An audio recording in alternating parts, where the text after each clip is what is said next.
Okay, the meeting is now being recorded. Great, thank you. So I'll call the meeting to order. This is the September 28, 2021 meeting of the Town Plan and Zoning Commission for the town of Fairfield. Procedural matters, we have Commissioner Braun and Corcoran who are either late or absent. So we have alternate Commissioner DiGiacomo sitting in for Commissioner Braun and Commissioner Gordon for Commissioner Corcoran. Okay, guys?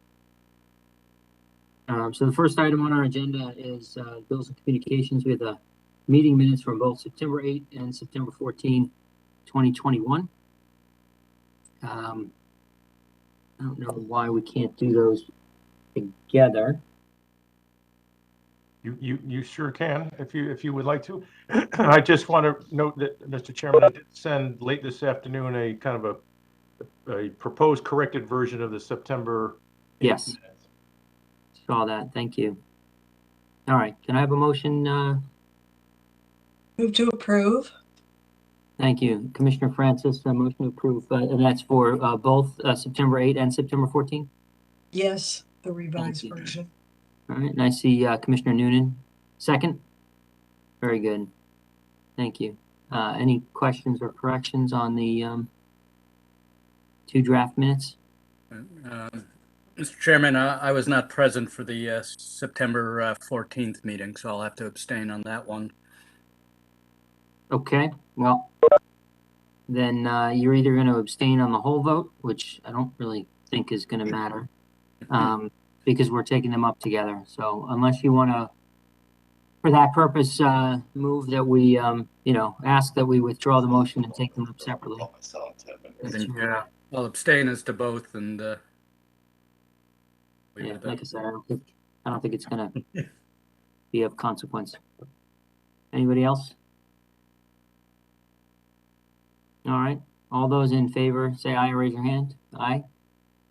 Any abstentions? One. And any against? No. So the motion to approve both minutes September 8 and September 14 approved unanimously with one abstention. Next item is 1143 Sasko Hill Road. It's the request of attorney Chris Russo for a 90-day extension to record the final subdivision map.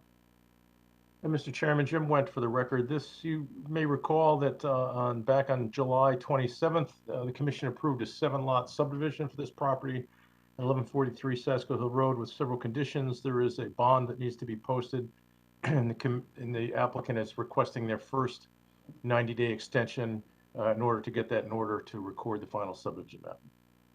And this is as of right, correct? Yes. Thank you. All right. Can we have a motion on this? I'll move by Commissioner Bremen and second by Commissioner New. Thanks. Commissioner Bremen? The extension is as of right and it's not unreasonable. See no reason to deny it. Great. Thank you. Commissioner Noonan, anything further? Nothing to add. Commissioner Francis, you look like you'd like to say something. No. Very good. No. Excellent. Anyone else? All right. All those in favor say aye or raise your hand. Aye. Any opposed? Any abstentions? So the extension is granted unanimously. Next is new applications to recommend a public hearing. 83 Castle Avenue. Zoning compliance application of Berwick Associates LLC pertaining to a 43-unit residential building pursuant to Section 830G of the Connecticut General Statutes.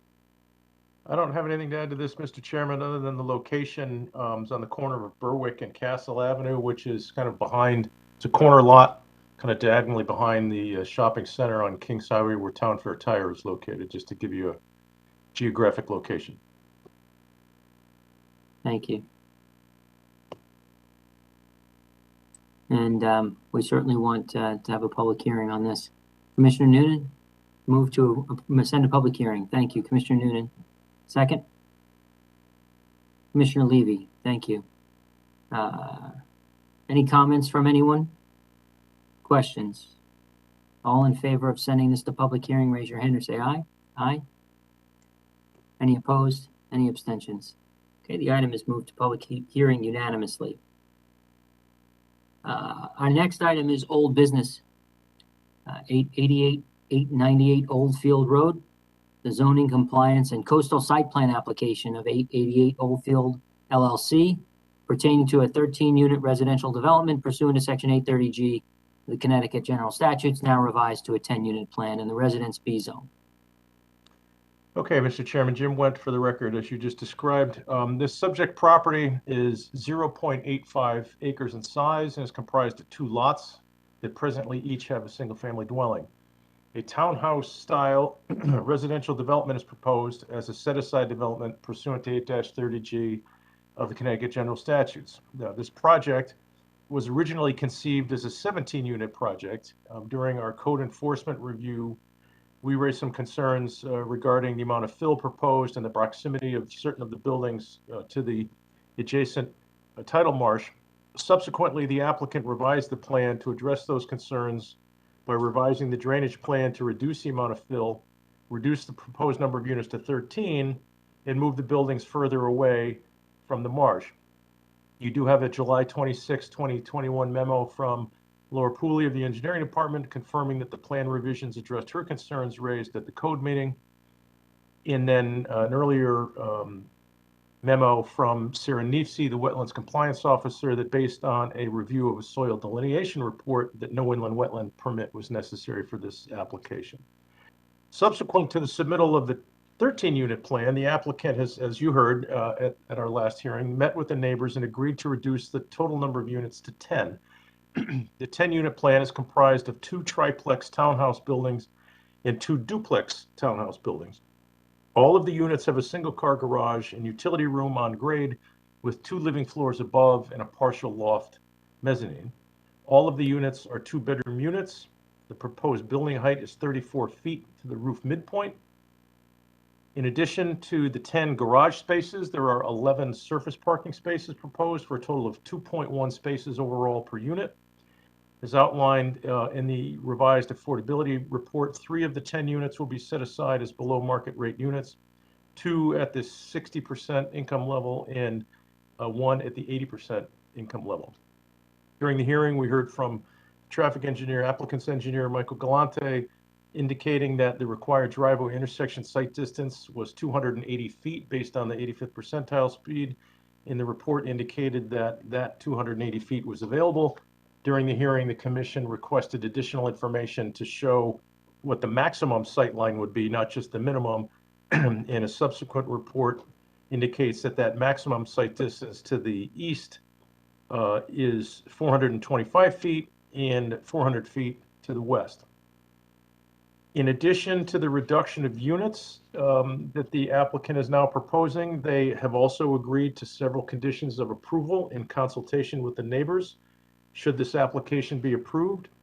And those include the landscaping plan being revised to include an evergreen buffer along the southerly portion of the property parallel to Oldfield Road, extending easterly and extending to the easterly and westerly property lines with the exception of room for the access driveway. In this buffer will be sufficiently northerly of Oldfield Road so as not to interfere with the sight lines of the driveway. They also agreed, subject to the approval of the postmaster, to move the proposed mailbox kiosk further inward or more central to the site.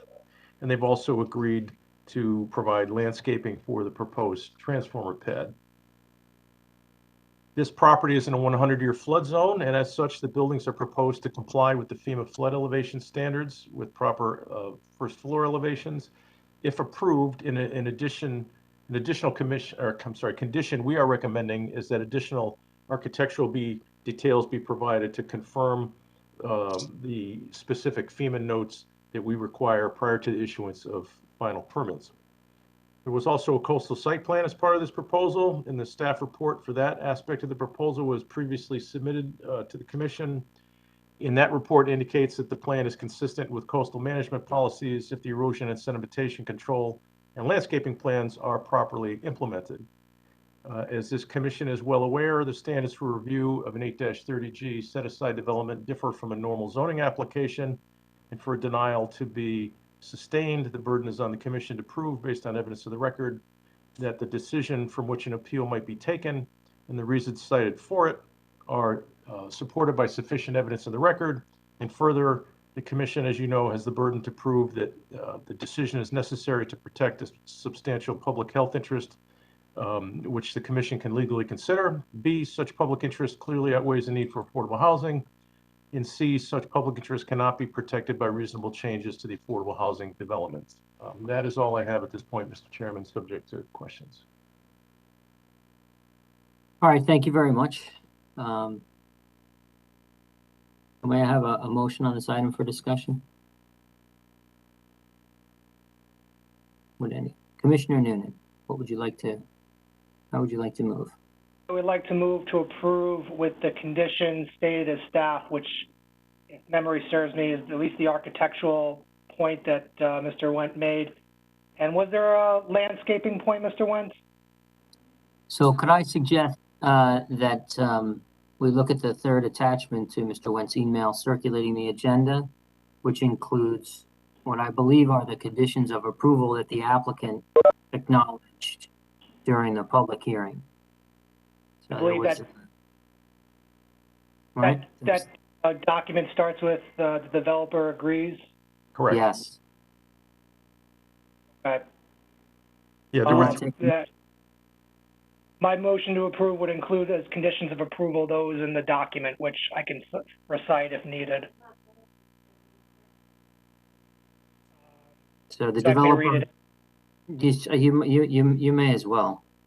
Okay. The I don't know that you developer need to. agrees, in addition to the landscaping plan proposed in the revised application documents, to place 8 to 10 foot evergreen trees or similar, depending on availability, spaced 5 feet apart as is recommended, and as the trees grow, to maintain a robust landscape buffer that is 10 feet or higher that shall run along the southerly portion of the property in parallel with Oldfield Road.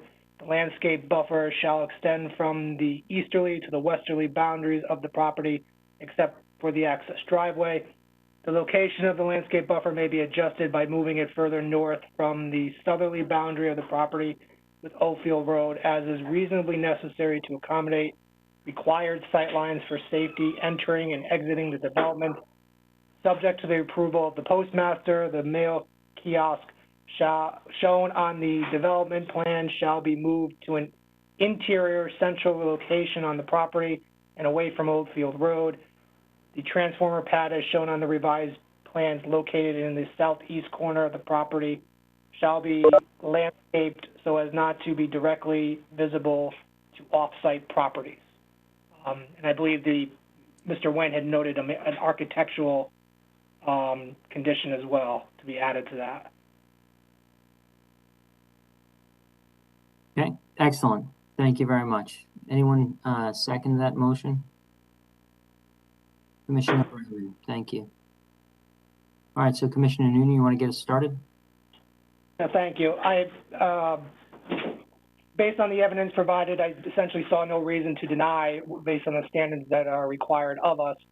I was very pleased and impressed with the applicant's willingness to reduce the units first based on code review and then in his working with the neighborhood.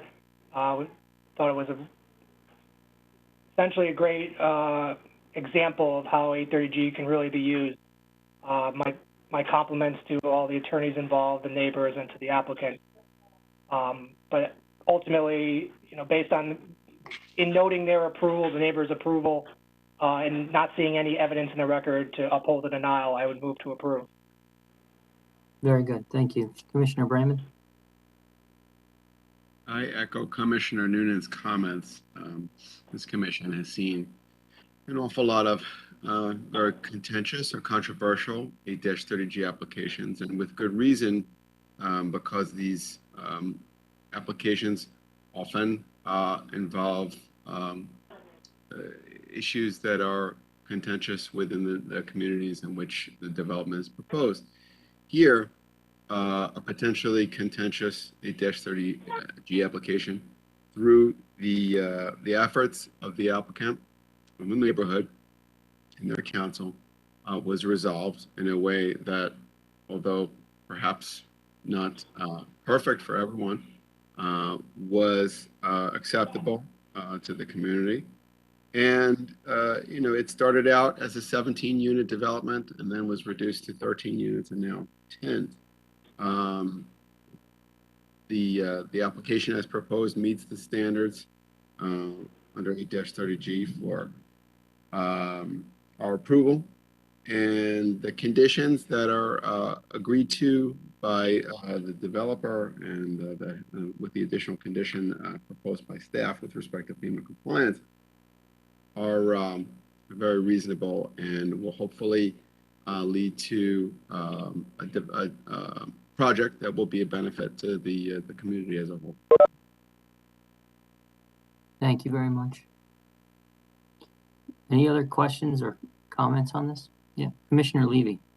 Yes, and just for the record, while I was not here for the 9/14 meeting, I have reviewed the FairTV video, so I'm up to speed on it. Good. And I would just like to share in the comments of Commissioners Noonan and Brayman, that we appreciate the collaborative approach here between the attorneys, the neighborhood, and the developer. This is the way it should be with an 830G application to serve multiple interests, which are first and foremost to provide affordable housing. And in this case, also there was due deference and concern for the neighbors and also the environmental and tidal marsh concerns. So based on that, I would certainly approve this project. Great. Anyone else have any other questions or comments? I generally agree with the comments that have been stated. Particularly in this area, there are numerous multifamily homes and a couple of developments, and frankly, this the scale that they ultimately adopted is and also style is very much consistent with the neighborhood. And we actually had members of the public come out to support the application rather than against it. So I agree, and it was very nice to see that there was collaborative effort while this is here and not after the fact. So all right then, if nobody else has any other comments, I think we're ready to vote. The motion is to approve with conditions as stated. All in favor say aye or raise your hand. Aye. Okay. Any opposed? None. Any abstentions? None. So that motion carries unanimously. Next is 1610 Post Road, application of Chris Stevens to establish a bakery in a portion of an existing building in the center design district.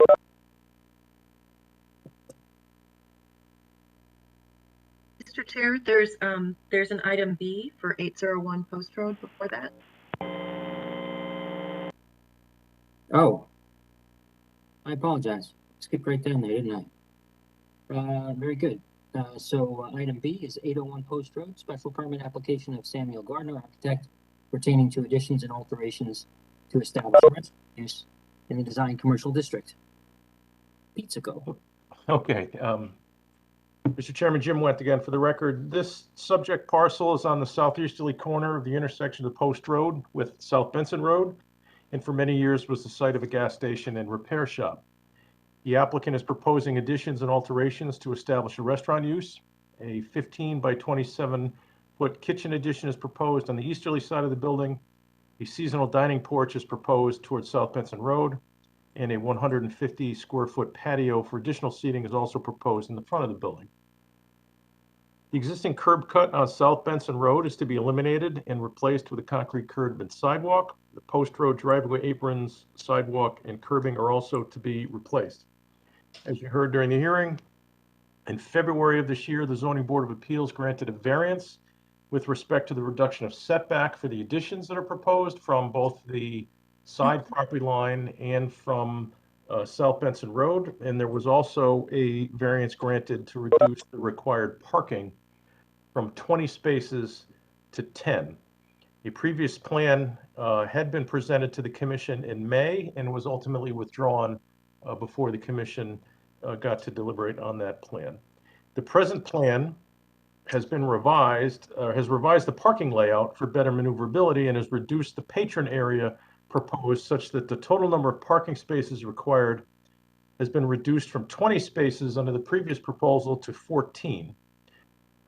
And as you saw in a memo from the engineering department, it was recommended that spaces 9 and 10 be appropriately signed to advise drivers to back into those spaces because of the unique kind of shape of this lot. The applicant provided 2 parking agreements that would allow employees and patrons to park at nearby properties at 25 and 70 and 79 South Benson Road. It is important to note that these off-site spaces do not satisfy the parking requirements of the regulations. So, but the ZBA has essentially already granted relief from those spaces to reduce the on-site spaces to 10, but the agreements are provided to mitigate concerns regarding off-site traffic impacts. They're not offered to suggest that with these spaces they comply, because Attorney Green is correct that those spaces, those parking agreements do not satisfy our minimum parking standards, but they're offered for mitigation, and the ZBA has granted the variance previously. The parking proposed along South Benson Road maintains the required 10-foot setback from the street line and provides a landscaping strip pursuant to section 28.10 of our regulations. The parking along the post road provides a 5-foot setback from the street. The commission has the discretion to adjust that 10-foot setback to allow a lesser distance in consideration of particular property lines and site design characteristics. In this case, the applicant is trying to balance the setback required with an appropriate driveway width, given the unique wedge-shaped parcel configuration here. This parcel is in a flood zone, and the applicant is proposing to provide for flood proofing below the base flood elevation. And should this application be approved, similar to the last application, we would suggest a condition giving us, providing those requisite architectural details prior to issuance of final permits. The considerations for special permit are found in section 25.7.7 of the regulations. And they are, is the development shown on the site and architectural plans of such character as to harmonize with the neighborhood, to accomplish a transition in character between areas of unlike character, and to protect property values in the neighborhood, preserve and enhance the appearance and beauty of the community, and avoid undue traffic congestion. That is all I have at this point, Mr. Chairman. Okay. Thank you very much. Anybody have a motion on this one?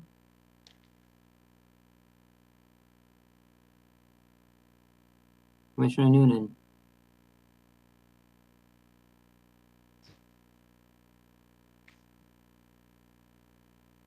Yeah, you're on mute. All right, do you hear me now? Yes. For discussion purposes, I would move to approve without exercising our discretion for the 10-foot setback with respect to Post Road. And then also with the condition of approval, with the condition that they return to us with an appropriate site plan that addresses the 10-foot set, in us not exercising our discretion to reduce the 10-foot setback on Post Road. Right, because the plans that are in front of us have the reduced setback.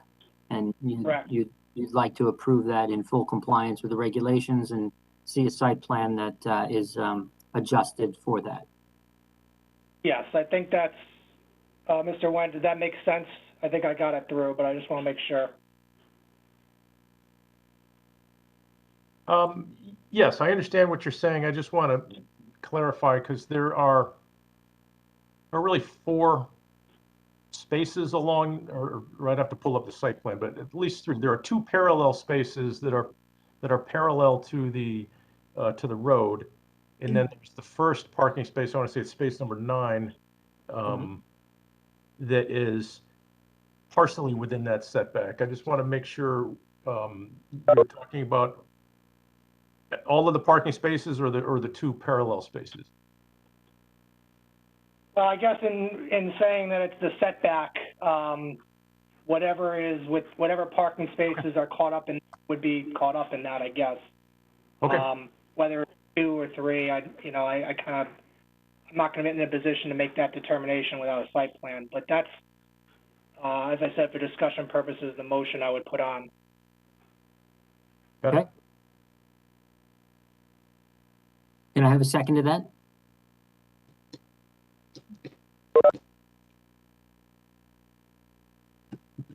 Anyone? I don't see a second. Does anyone? Commissioner Francis? All right, I will second. Okay.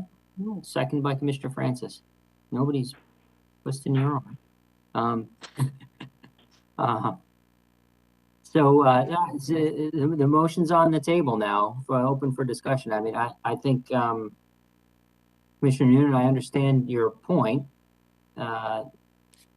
It's a tight spot, and you'd like to see, You got my red bag in the, the foyer. Commissioner Francis, you're, on. We can hear you. Sorry. That's okay. It's a tight site plan, and quite frankly, on the what is the east side, basically. Now I guess it's going to be the west side, to the corner of South Benson and the Post Road. Those 3 spots there. Looks like there's some hash marks in the parking lot where those 3 spaces might be able to be moved a few feet in to avoid encroaching on the setback. The 2 parallel spaces that are in the middle, parallel to the Post Road. If you move those 5 feet further into the parking lot, and accommodate the entire setback, they're not going to have enough room with the building the way that it's currently configured to have enough of an aisle for cars to actually maneuver in the parking lot, and potentially you're going to encroach too much on the parking spaces that are across the parcel that are on the same side of the lot as the building. Well, let me explain at least where I'm coming from, and I'm not wedded to this, but at least let me explain where I'm coming from with this proposal. I do believe the development. I appreciate the development. I think it should be done. My concern is the safety of the parking lot, which potentially will affect traffic. Ignoring the fact, I think that I don't believe the applicant really put forth, a decent amount of evidence for traffic congestion. To me, anytime you have an element that requires proving, no undue traffic, that generally requires a traffic study as opposed to narrative. But putting that aside, I'm not convinced, I'm not comfortable with the parking with the 10 spots as is. The backing only spots, I just don't see how that's going to work. I think people are going to easily go in head first. The only time I've ever seen back-in spots is near police departments, New Haven or in New York City. Those are the times I always see them, and at least, with those policies, you got to get in and out quickly. I can understand that. I just don't see that enough for civilian use that I think that's going to be effective. So now that's a problem. And 10 spots I know they're allowed 10 spots by the ZBA. I'm not trying to go against what the ZBA said, regardless of what wisdom I see behind that. But in utilizing our discretion to not allow them the setback, it certainly reduce the parking spaces. I don't know to the extent, it's hard for me to determine that. But it would also require, I believe, reduction of the patron area. And if that happens, in reducing the patron area, I think that would I could have some sense of comfort that the parking lot will not be so unsafe or cause so undue traffic congestion that I think I can feel comfortable going forward. A lot of this application is of faith and how this is going to actually work out. And the idea that I had in not exercising our discretion with respect to the 10-foot setback was an attempt to mitigate the risks that I see with the parking lot being unsafe and potentially affecting traffic. Now, we are going there. Right now, it's currently 5, going to 10 feet. So I obviously suspect those 2 parallel ones to the post road would go. And I'm not sure if the other one, if anything else will be affected or not. Hard for me to determine that here, and not sure if it's really appropriate for me to kind of do that succinctly, though we should be examining it. But that's where I'm coming from, and I'm open to amending or hearing the rest of the commission, but that's where I was coming from. Yeah. So, Mr. Wendt, the variance that was granted to my recollection, is not formulaic. It is not a reduction in the proportion of patron area or seats versus number of parking spaces. They put forth a proposal for a specific proposal and a reduction in the number of parking spaces for that from 20 to 10, and that was approved. So it's not like they can go back now to the drawing board and say, okay, well, we're going to reduce the square footage or patron area, and therefore we get a proportional reduction in the number of required spaces. You follow me? I do. Should any conditions imposed by the commission reduce the number of parking spaces, I think there would need to be, they have a net variance of 10 spaces. So there would either be a corresponding reduction in the patron area given the reduction of parking, or that the net resulting parking is not greater than the 10 space variance. So I hear what you're saying. Right now, there's a 6 space shortfall. The previous plan that the ZBA approved had a 10 space deficit, and that was approved. This plan has a 4 space deficit. So do they have that kind of discretion within the context of the granted variance, or if they change the site plan, they have to go back through the ZBA process for another variance? no, I don't think they have to go back for another variance, but what they did not get relief from are the provisions of section 28.10, which are discretionary on your part. No, sure. And listen, Commissioner Noonan is raising an excellent point. I mean, his motion I think is very well taken. If they were to comply with the setbacks, I could see them reducing the number of parking spaces by 3. They have 7 spaces. Then they would need to reduce the size of the building proportionally to where they would get that, they would come within the variance. In which case, to Commissioner Noonan's point, the parking lot would be that much further set back from the post road, a very busy section of the post road. There would be fewer parking spaces. There would be greater traffic flow in the ease of traffic flow in the parking lot. There would not be a necessity to have cars parked, back in. And to his point, the likelihood is that wouldn't be enforced that to a great degree and so forth. So, no,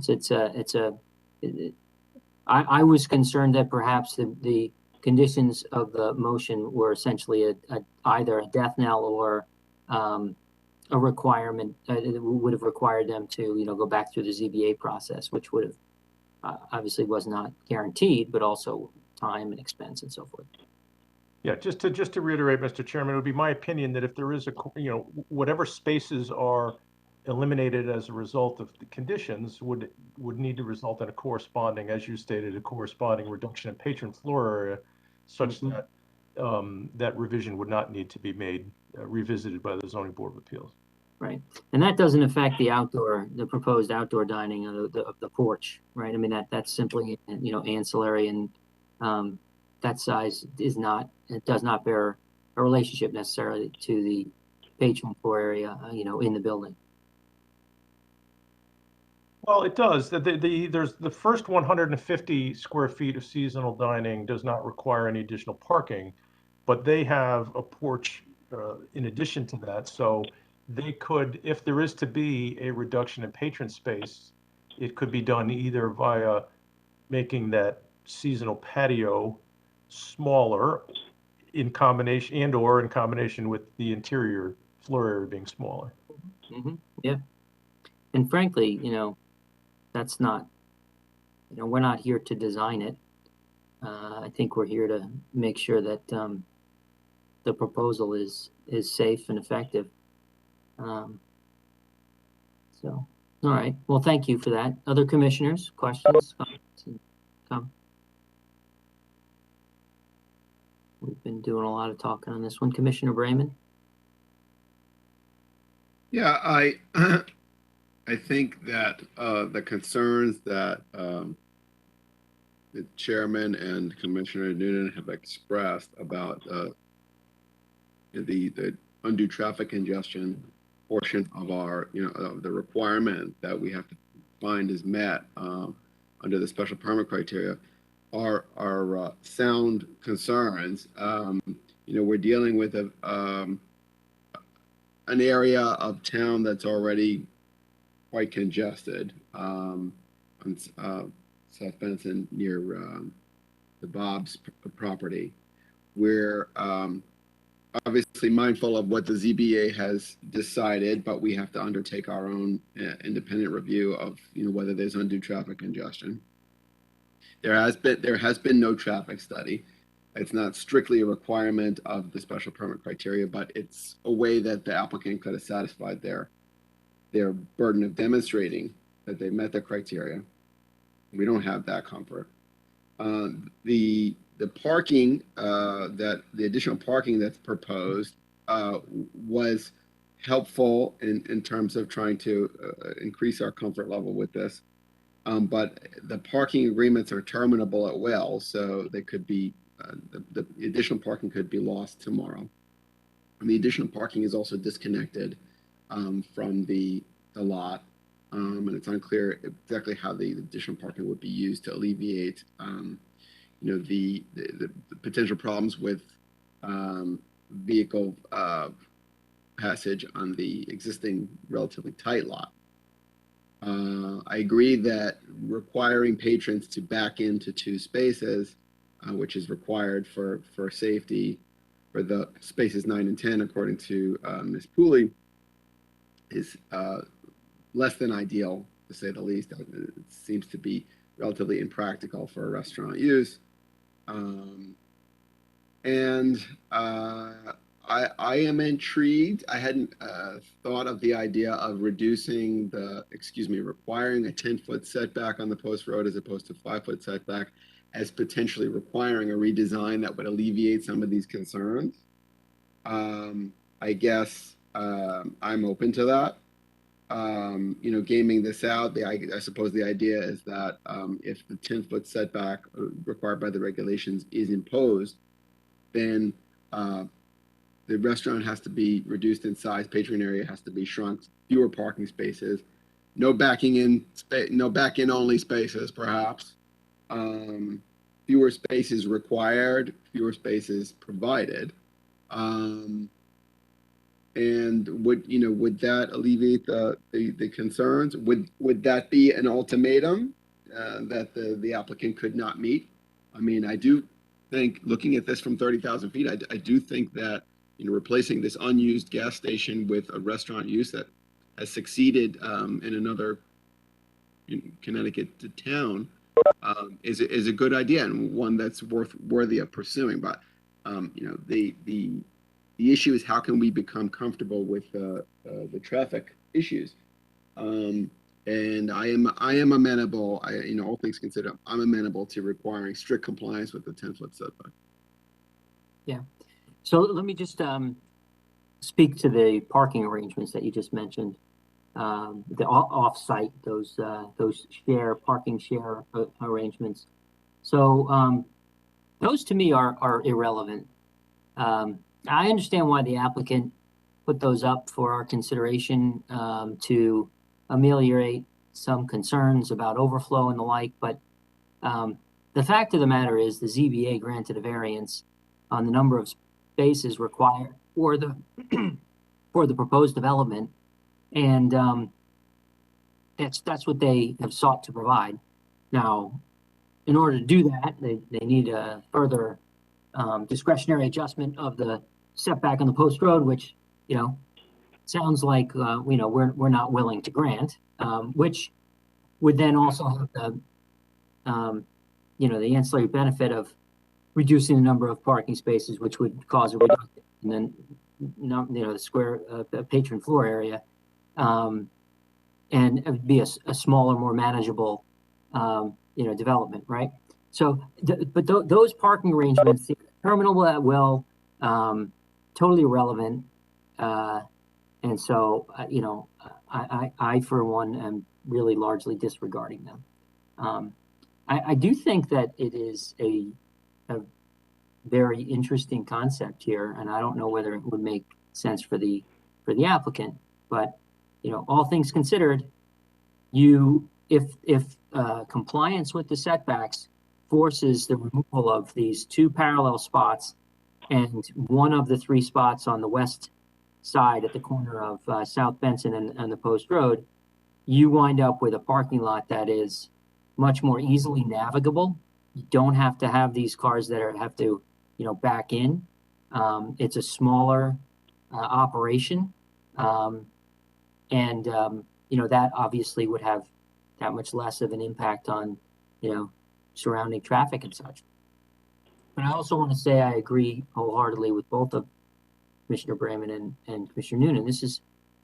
We want to support the redevelopment of this parcel.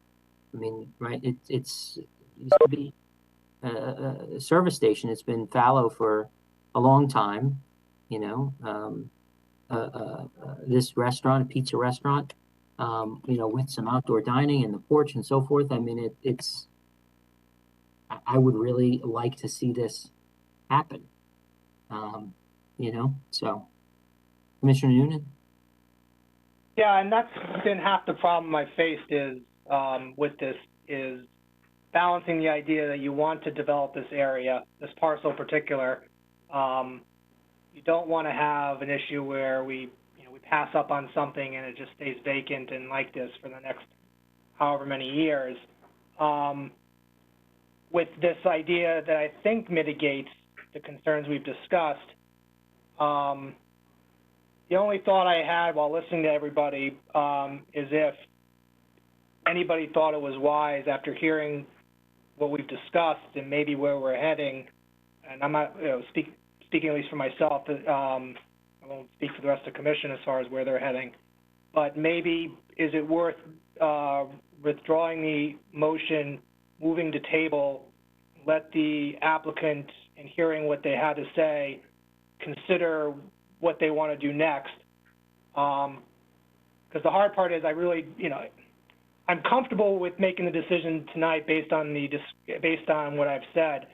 I hesitate because it's hard to know exactly how that's going to impact the applicant, and we can choose to go forward with this motion and let it continue down the road, or is it worth tabling it for one session, letting the applicant get a sense of, you know, is it worth withdrawing the application and coming back to us as opposed to letting us making a decision now and going down the road? I just put that out there. I'm comfortable moving forward, but I just thought crossed my mind. Yeah, that's a reasonable thought. I mean, Commissioner Levy, and then I have a question for Mr. Webb. You're on mute. I'm really torn on this one because I feel strongly that the development of this parcel, which has been an eyesore and would, you know, is for the benefit of the community. I think the proposal, to have a pizza restaurant there with outdoor dining is, a very positive one. And I'm also concerned, almost ironically, that should we not exercise our discretion with respect to the 10-foot setback, that we will end up, perhaps with a smaller patron area. Well, it'd be one of two things. Either the applicant will decide that it's no longer feasible to proceed, and that will be the end of this application.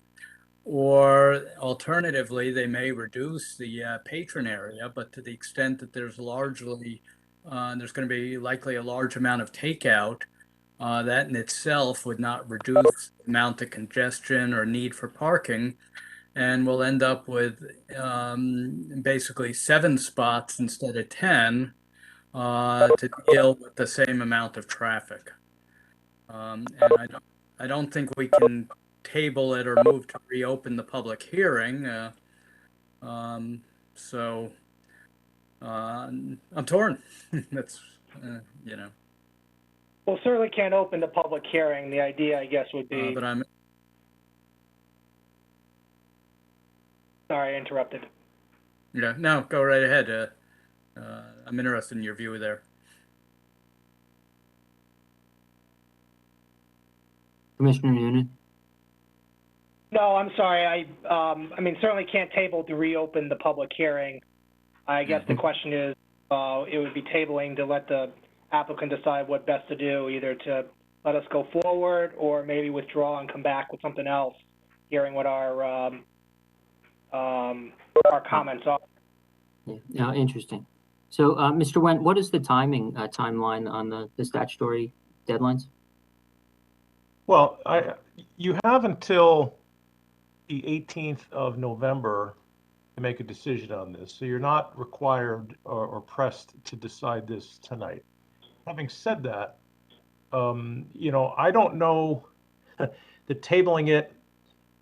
I mean, again, if you're not sure if you're on the fence and needing more time to consider it, obviously tabling it is a viable option for you to further consider what's been discussed. I agree with the position or the notion put forth by Commissioner Levy that if you arrive at a consensus and are comfortable with conditions of approval, then the ball's in the applicant's court as to whether or not to return to you with a revised site plan pursuant to whatever conditions get opposed, or decide not to, move forward with the proposal. So that would be where I stand. But you are not pressed to make the ultimate decision tonight. In any case, you have until the 18th of November to answer your initial question, Mr. Chairman. Yeah. All right, thank you. Now, Commissioner Braun, I see your hand raised. I know you came in the middle of this one. We do have Commissioner DeGiacomo sitting in for you. Mr. Wendt, how does that work with respect to alternates sitting for commissioners and then them arriving? Is she now in the session, or do we have to? I think we lost her. No. Technical difficulties with all my devices. Okay, there we go. I think, All right. Mr. Chairman, if again, I didn't take, not exactly sure where in the course of discussion Commissioner Braun arrived, but if she was present at the hearing and is sufficiently familiar with what has been discussed thus far, I think it would be, she would be eligible to sit. All right, very good. So, Commissioner Braun, you feel like did you get here in the beginning of this? Yeah, I got here before that, but I couldn't. Okay. I was muted. It was verbal only and by phone, so right. Nobody could hear me. Very good. I have Commissioner about this. DeGiacomo, then with apologies, your time for sitting in for Commissioner Braun is done. Okay, so Commissioner Braun, comments? So, and Jim, I apologize if you already answered this. I might have missed it. How scaled back would the restaurant seating have to be to make the parking not a problem? Well, I think clearly if The commission is going to hold to the 10-foot setback on the post road. Spaces 1 and 2 would have to be eliminated. They'd have to make some revisions to the site plan. So at a minimum, there'd be a 2-space loss, which would result in an 80 square foot corresponding reduction in patron floor, 40 square feet per parking space. Yeah, I think that there might be opportunity here if they eliminated those. Maybe they could get another parking space along the what is that? The sort of northeast side, because now you've got a bit more of an aisle. But I don't know that. And then on the other side, near South Benson, if they've got to go 10 feet, can you reconfigure that area so that there's 3 spaces there? Yeah, again, I'm not, just by my eye, I think there's opportunity to rearrange the furniture a little bit so those spaces could remain in a little bit different configuration. But I think at a minimum, you're looking at a loss of 2 spaces here. Perhaps 3, but certainly at least 2. Yeah. Okay. So, and perhaps there's another way to reorient the the building on the parcel, or otherwise. So I don't. We shouldn't be redesigning this. If we think that the current configuration is not safe and adherence to the 10-foot setback on the post road will cause them to either redesign it to make it safe or not at all, then wouldn't we, to your point, Commissioner Levy, like, we don't think it's safe, we're not going to approve as submitted, right? And if we're going to require them to comply with the setback, if they can accommodate that, then they can. If they can't, then they need to figure out something else to do with the parcel. You know what I'm saying? Like, I want to support this. I really would like to see this development go forward.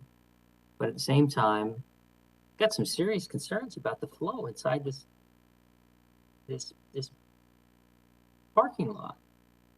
With, required to be, backed into parking spaces, and quite honestly, Attorney Green, I thought made of all the arguments that he brought to the table, the circulation in the lot and cars sort of backing out of space 7, and maneuvering, I thought were the most well taken, and I just so that's where I come out.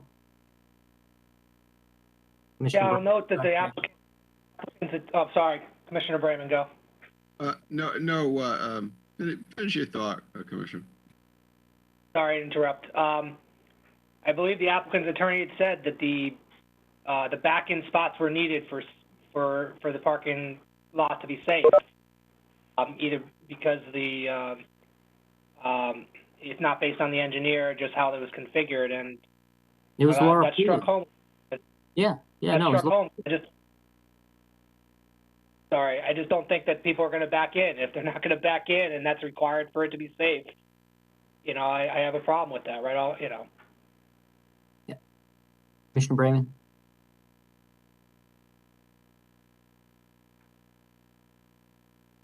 Yeah, I think, unfortunately, if people don't back into spaces 9 and 10, if they're trying to exit, they're either going to, they're not going to have sufficient maneuvering area to not interfere with other cars in the parking lot, or they may be, backing into the, right of way, or toward the right of way. I, for one, having heard everything that's been discussed, would be in favor of tabling it, simply because we have another 45 days. We're all struggling to get this right. We want to make the best use of this fallow site that's not being put to its best use. We like the idea of a pizza restaurant with outdoor dining. If we give ourselves additional time by tabling this, we can, number one, perhaps give the applicant an opportunity to see what our concerns are and what we're likely to decide and what we're not likely to decide at the next meeting, and maybe be, amenable to withdrawing it and refiling it. And if it's refiled, we don't know what's going to be refiled. It could be, something that addresses the concerns in a way that none of us have yet considered. It could also be prohibitive to the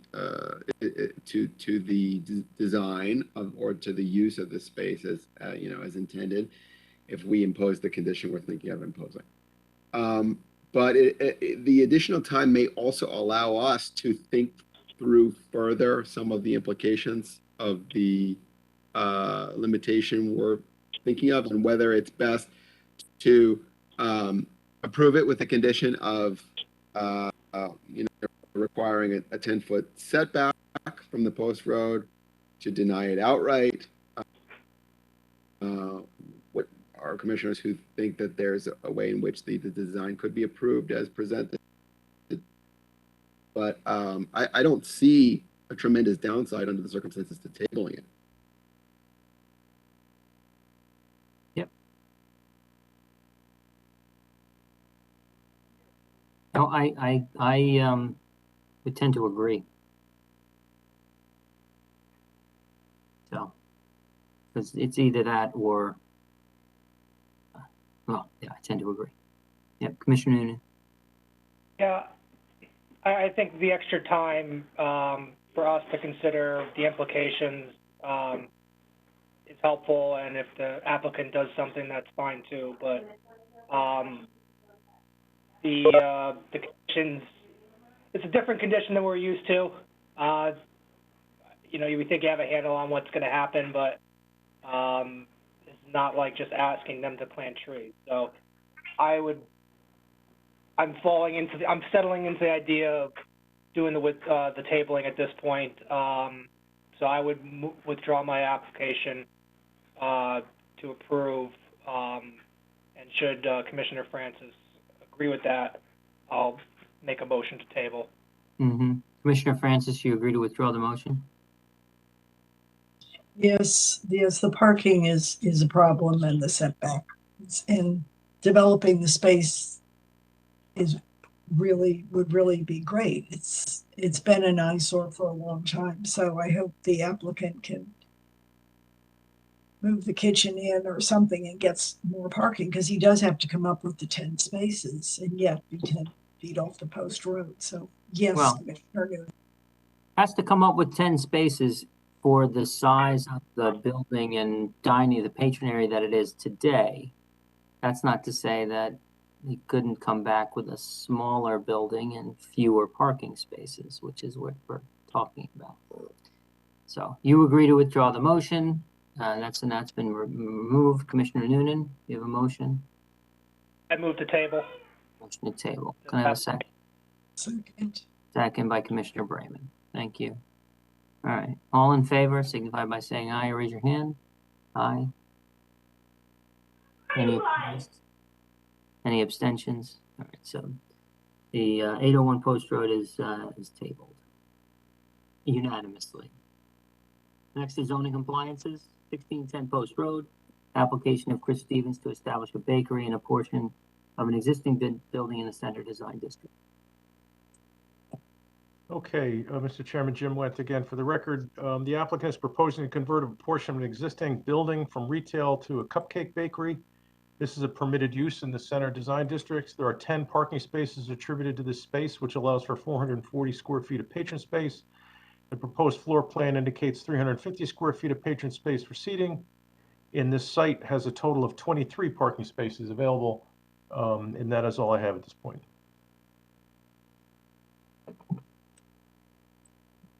Okay. Commissioner Noonan? Move to approve. Motion to approve by Commissioner Noonan. Can I have a second?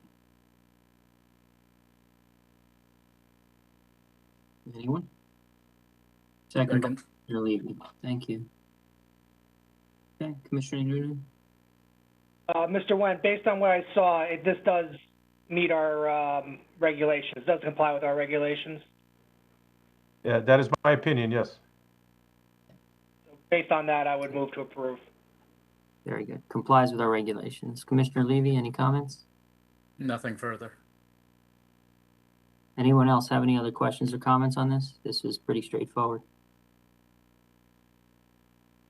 Okay, hearing none, seeing none. All in favor, signify by saying aye. I Raise your hand. will. Give me 1 minute to get Oh. set up here. Any opposed? Any abstentions? So that is, compliance is approved unanimously.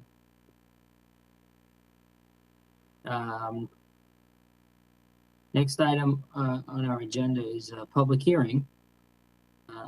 This is continued from August 10th. It's 750 Post Road, 42 Elliott Street, special permit and coastal site plan application of 750 Post Road Associates LLC, pertaining to the construction of a new restaurant in the design commercial district. The applicant, right, we're still in the applicant's presentation. Yes, Mr. Chairman. For the record, John Nuff, 147 Broad Street in Milford, on behalf of the applicant 750 Post Road Associates LLC. I see a hand being raised. Attorney Nuff, yeah, thanks very much. I appreciate that. I see Commissioner Levy is signaling to me, I think. Yes, Mr. Chairman, after much soul searching, as you may know, my office is at 1 Elliott Place, where I've been for 25 years, and I have a good professional relationship with some of the abutting owners. So based upon that, while I'd like to think that I would be able to totally view this independently, it's maybe a little too close for comfort, and to avoid any appearance of impropriety, I respectfully recused myself. Thank you. Commissioner DiGiacomo, you are now seated for Commissioner Levy. We are actually still in the public hearing, so all of the commissioners are technically engaged in that. And so, yeah. So Commissioner Levy, you're recused, but Commissioner DiGiacomo, you're involved. Attorney Nuff, please proceed. Thank you, Mr. Chairman. Just very quickly, the applicant is the owner of 750 Post Road and 42 Elliott Street. We're in a design commercial district. The parcel consists of just under 2 acres. And as you all know, it's the location of the former Joe's American and Colonial Barbershop, and the site's been vacant for several years. As you noted, there is a special permit application and a site plan application for a drive-through restaurant, specifically Chick-fil-A, a special permit for filling and grading, and a coastal site plan application. As you know, this is a continuation of the hearing that we opened on August 10th. The commission has specifically requested additional information with regard to traffic counts specific to Chick-fil-A. We're happy to accommodate that. We did in fact count cars in both Norwalk and the Wallingford locations, and we supplied a supplement to the traffic study dated September 7th. Attorney Green has supplied a traffic review that was dated September 21st, and we think it's appropriate that our traffic engineer, Rob Baltramitis, provide a... Hold on 1 second. I'm getting massive amounts of feedback. If you're not speaking, please mute your line. And Ms. Harrigan, if you could... I think I got him. Okay, thank you. Attorney Nuff, please. Okay, proceed. sure, thanks. So we think it's appropriate that our traffic engineer, Rob Baltramitis, give a short summary of the traffic supplement that was submitted to the commission on September 7th, and then probably turn it over to Attorney Green or the public for his presentation. And I would hope that when we hear from Attorney Green, we can finally find out who his clients are. So with that, I'd like to introduce our traffic engineer, Rob Baltramitis, who's going to be discussing the supplemental traffic report dated September 7th. Thank you, Attorney Nuff. First, can everybody hear me? We can, Rob, yes. So to reintroduce myself, my name is Rob Baltramitis. I'm a licensed professional engineer in the state of Connecticut. I have been, excuse me, let me just technical difficulty. Hopefully I'm still here and being heard. Again, I'm a licensed professional engineer in the state of Connecticut. For 28 years, I've been consulting in the field of traffic engineering. The last 21 years or so, I've also been an engineer for municipality, public works director, where I operate and maintain more than 30 municipal traffic signals, including 4 closed loop systems. So I think what I'd like to do is just give a little bit of a recap from last time, for no other purpose, just to discuss some of the terms that you'll be hearing both from myself and from the opposition's consultant. So at the last public hearing, we discussed the purpose of a traffic impact study, and that is to determine the impact that a land use project might have on an adjacent roadway network. And to do that, we model and compare existing no build and build scenarios. You'll hear those terms. I'll define them for you in a moment. Our study times for this particular study for restaurant were a typical morning peak period, a typical weekday afternoon peak period, and a Saturday midday peak period. Those are the appropriate periods of study for restaurants. They are the coincidental peak times for the use itself, and then also for the adjacent arterial roadway. It's also the only peak hours that ITE, or the Institute of Transportation Engineers, their trip generation manual, and you'll hear more about that. These are the only hours that they give data for.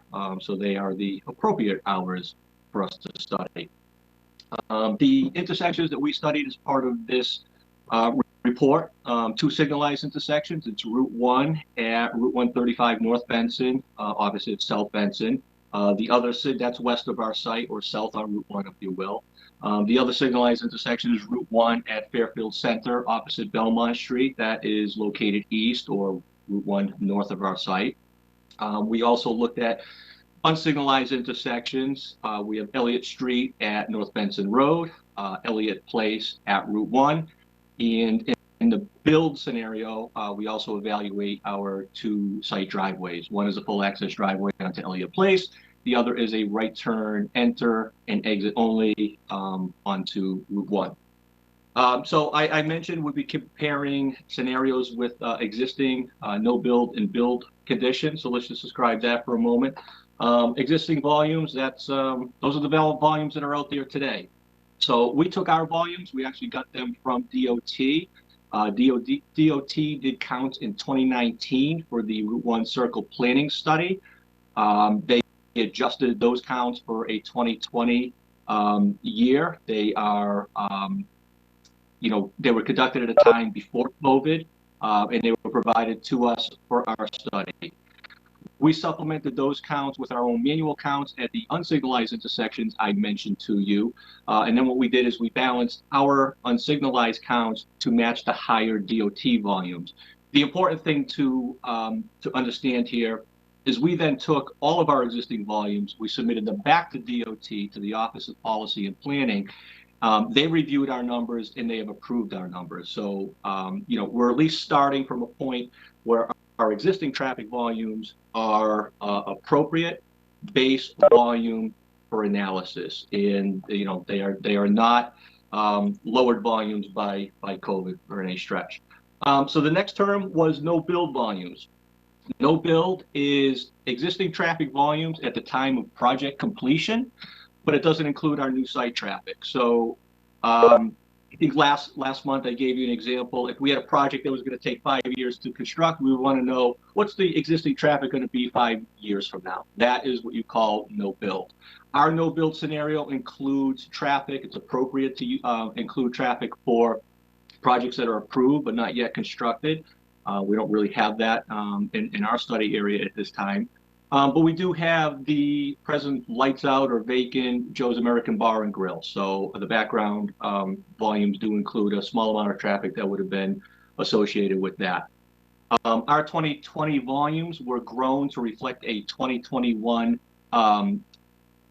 construction date for our project. When we began the traffic study, we prepared it and finalized it in early 2021. We have relatively simple construction here, site construction, building construction. So the year 2021 was appropriate as a future build year. At this point, We're here almost into October of 2021. The question could be, should we be considering 2022 as a year of project completion? Well, that's probably a little more realistic at this point. Do we grow the traffic again to represent 2022? And I'm going to suggest that we don't. And there's a good reason. Like most state highways, this section of Route 1 has actually experienced a decline in traffic over years. In fact, there was a DOT count station essentially at our site frontage just north of Route 135 on Route 1. And what those volumes show is, and I looked at some volumes from 2005, 2010, 2015, all pre-COVID, if you will. Those numbers have reduced from 26,400 vehicles per day in 2005 down to 23,000 in 2010, down to 22,200 in 2015. We're essentially seeing a 14% decrease in Route 1 volumes over the last 10 years, or about 1.5% per year of a decline. So my point here is that our background volumes that we use, or no build volumes, they're conservative because they don't reflect the decline trends that Route 1 presently experiences. The third scenario is your build condition, and that's when you add your new site trips to the no build volumes to determine what your build volumes are. So as we discussed a lot last month, our new site traffic was estimated at that time using ITE's trip generation, ITE being Institute of Transportation Engineers. Trip generation is in its 10th edition. It's a publication that compares some measurable aspect of a land use to the traffic that it generates. So in our case, for a fast food restaurant, it would be the square footage. We used that in our original study of May 2021. We anticipated that this facility would generate 201 morning peak hour trips, 163 in the afternoon, and 274 midday on a Saturday. Those volumes get applied to the no build to represent the build, and you have your three conditions, if you will, to analyze and determine a project impact. So I think this is a good point to stop discussing or recapping and jump to what Attorney Knapp wanted me to do, which is talk about the supplemental data that we submitted, and it was dated September 7th. So if I could have, sorry for me to see the slide, I think, thank you, you have the right slide up. So what we did to address concerns of the commission, and that was the intent of the September 7th memo and additional information. We conducted traffic counts at two existing Chick-fil-A facilities, the store in Norwalk and the other store in Wallingford. Those counts were conducted in Norwalk on Friday, August 13th, the following Saturday, the 14th. The Wallingford counts were performed on a Friday, the following week, August 20th, and that Saturday, the 21st. So I like to point out that these sites that we chose are similar in adjacent traffic volumes. In other words, this section of Route 1 here at 750 Post Road has an ADT, or average daily traffic, according to the DOT, of about 22,000 vehicles per day. Very similar numbers for Route 1 in Norwalk, where the Norwalk store is, and also very similar numbers for Route 5 in Wallingford, where that store is. Recognizing that site-generated traffic for these type of uses is a function of the adjacent roadway volumes, I think it's important to, recognize that the two study sites are similar to 750 Post Road. The counts that we made were actually very consistent with each other. They were generally, if you compared what we had for morning, afternoon, Saturday counts at Norwalk versus Wallingford, they were within about 10% of each other. So with that, if I could have the next slide. So based on that, what we did is we averaged our Norwalk and Wallingford counts. And based on that, and using these new volumes in lieu of the ITE trip generation rates, again, to address the commission, we'd anticipate that this store at 750 Post Road would generate 70 morning trips, 280 afternoon trips, and 333 trips on a Saturday. Let's look at that worst case scenario, that high volume, if you will, the Saturday of 333. It is 21% higher than the estimate of ITE, which was 274, but it's generally in line. This is also total trips. This represents trips that are to and then out of the facility. So essentially, one patron would get counted twice as 2 trips. We also talked. When you say, if I could just ask a quick question, Yeah. midday, Yep. What is the range of time for midday? Okay. So Saturday is a midday, and what's typical is to cover a period between 11 a.m. and 1 p.m. So you're getting that noon traffic right in the middle. Right. So 2 hours, 11 to 1, 333 trips, both in and out. Correct. Well, to be specific, it's 333 in the worst hour, the highest hour of that 2-hour study period. So that's 666. No. trips. No, it's 333 in one given hour within that 2-hour block. It's the worst. What we do when we do a manual count of traffic, we generally break our counts up into 15-minute blocks. So over a 2-hour period, you're going to have 8 blocks of 15 minutes. We then we add the first four blocks together to get that first hour. We add the second through fifth to get that next hour. We're getting the worst hour in 15-minute increments to see what the worst hour is in that study period. Okay. So for a restaurant, it's typical to cover that 2-hour period. There's some uses where the study period may be longer to determine what the peak hour is. But the 2 hours that we cover on Saturday from 11 a.m. to 1 p.m. Is what's typical. Right. So the busiest hour might be 11:30 to 12:30. It might be 11:15 to 12:15. However that shakes out. Bingo. Okay. So if that's the case, then it's 333 vehicle trips over 60 minutes. If I'm doing my math right, that's 5.5 cars per minute. Yes. And your testimony that this site and the surrounding roadways are sufficient to handle 5 to 6 cars per minute?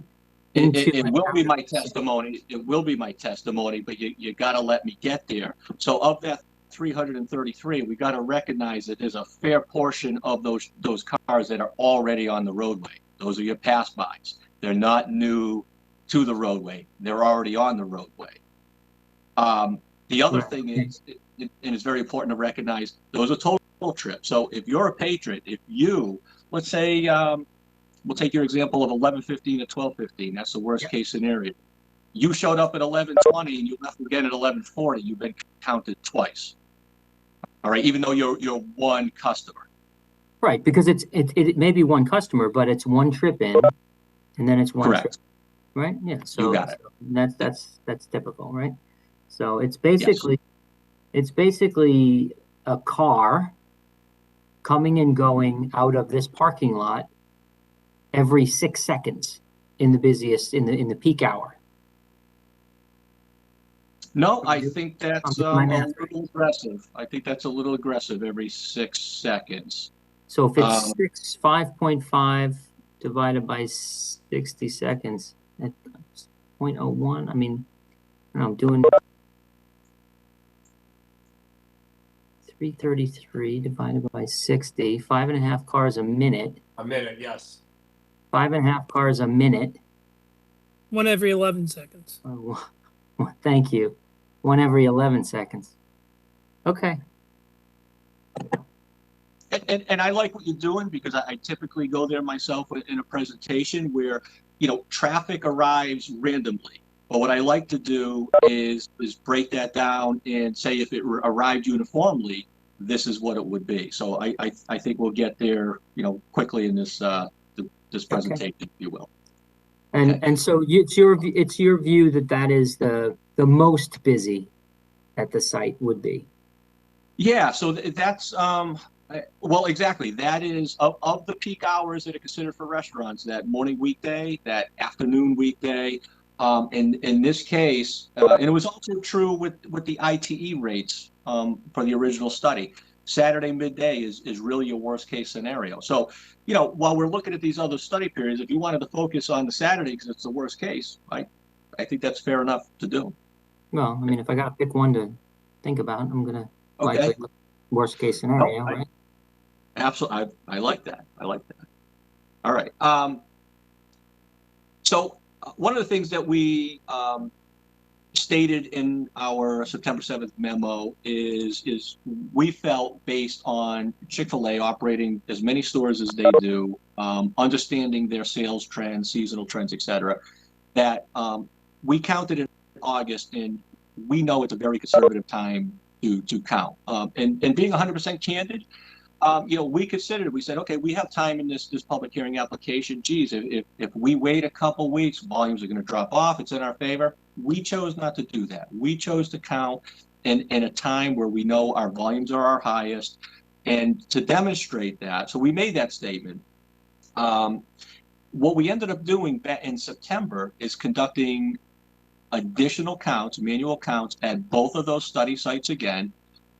We actually counted 2 weekends at each site. So September 10th and 11th, that Friday and Saturday, and then again on September 17th and 18th, we counted traffic again at both Norwalk and Wallingford. So while at the end of the day, while we didn't see the 20% drop that we anticipated, in just that 1 month period, the Norwalk numbers were down 5 to 10%, and the Wallingford numbers were already down 12 to 15%. Just in a month, and those will continue to trend downward for a while too.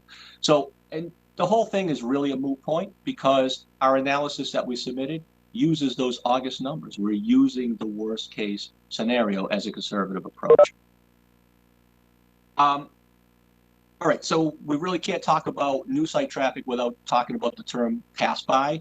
Pass by, as Commissioner, we were just discussing. Well, on a Saturday, we would have 333 total trips for this Chick-fil-A at 750 Post Road.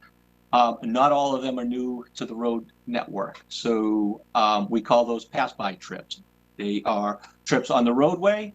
They're going to another destination ultimately. They're passing by. They're going to patronize the site.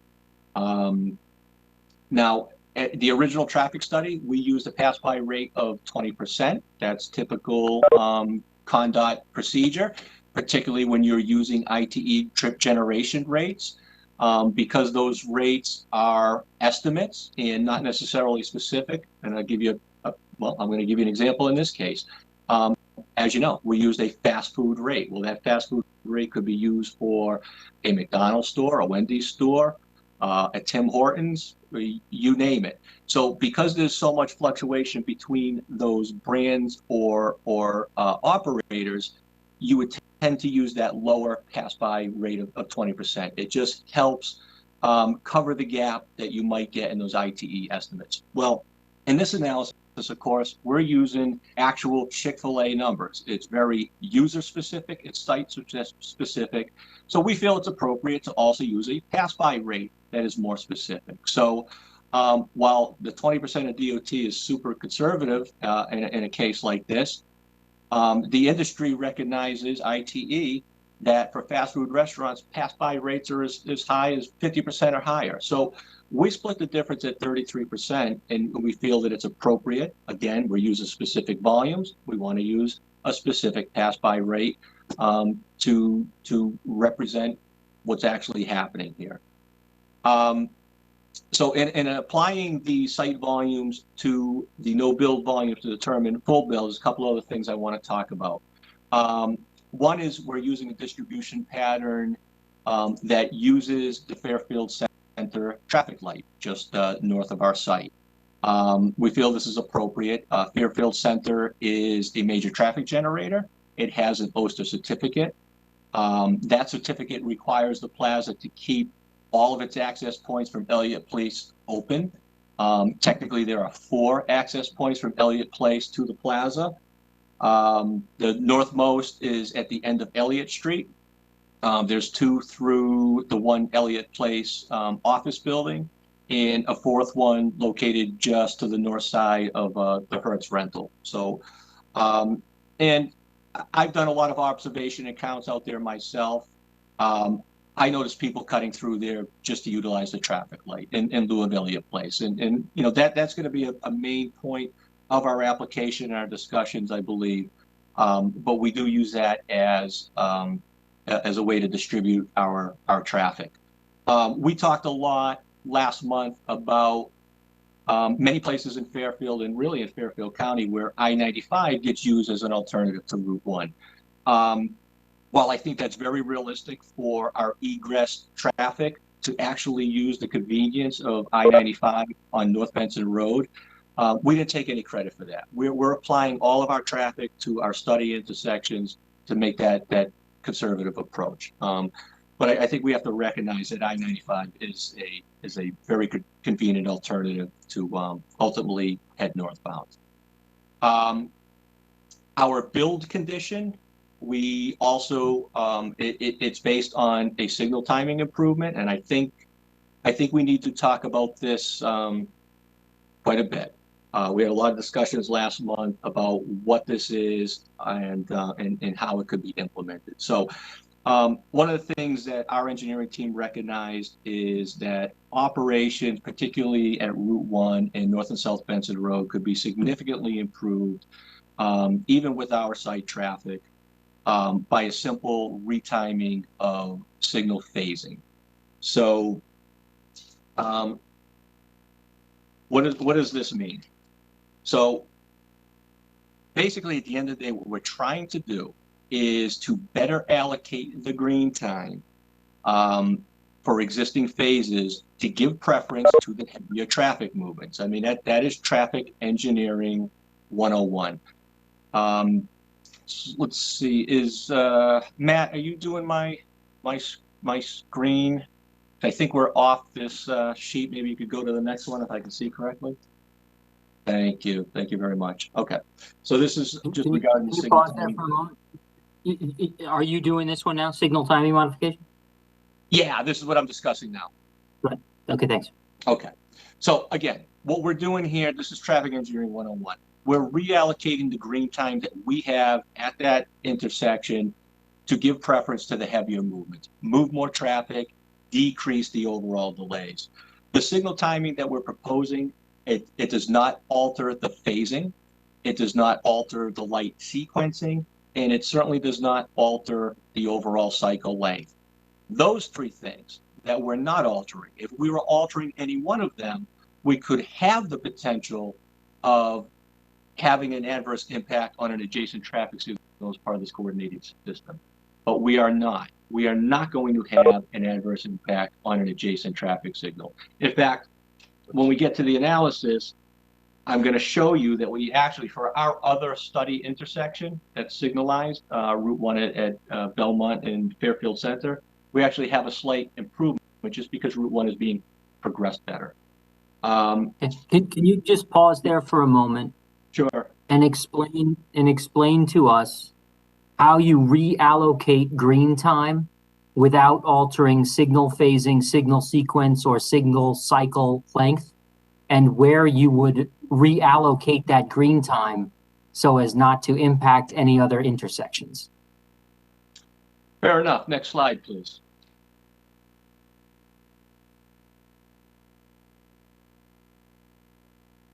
Okay.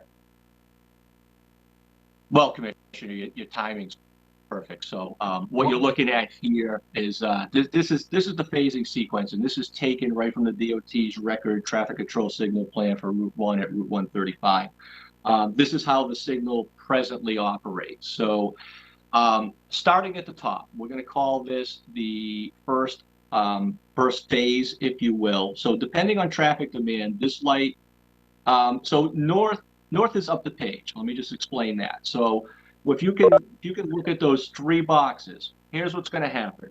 Depending on traffic demand and a left turn on Route 1 northbound or southbound being present, the traffic controller is going to make a decision. And it's going to say, okay, I am going to serve one of these movements first. Now, if you have a left turn waiting, both northbound and southbound, it's going to come up with that middle box. We call that phase 1 and 5. Both left turns are going to be served. What's presently happening, the way the traffic signal is set up, when the left turns are done, it goes to the next phase below, phase 2 and 6, and it starts serving the main line. Okay, so what's happening there, and I'll get there when I explain what this improvement's actually going to do. What happens is if you have a left turn, and this happens all the time, they're unbalanced, north and southbound direction. Let's just say the northbound's heavier right now. There's 10 cars waiting, 2 in the other direction. The left turns are going to come up. Those 10 cars in the heavier movement are going to be served, and now we're wasting time because there's nobody for the other left turn, the opposing left turn.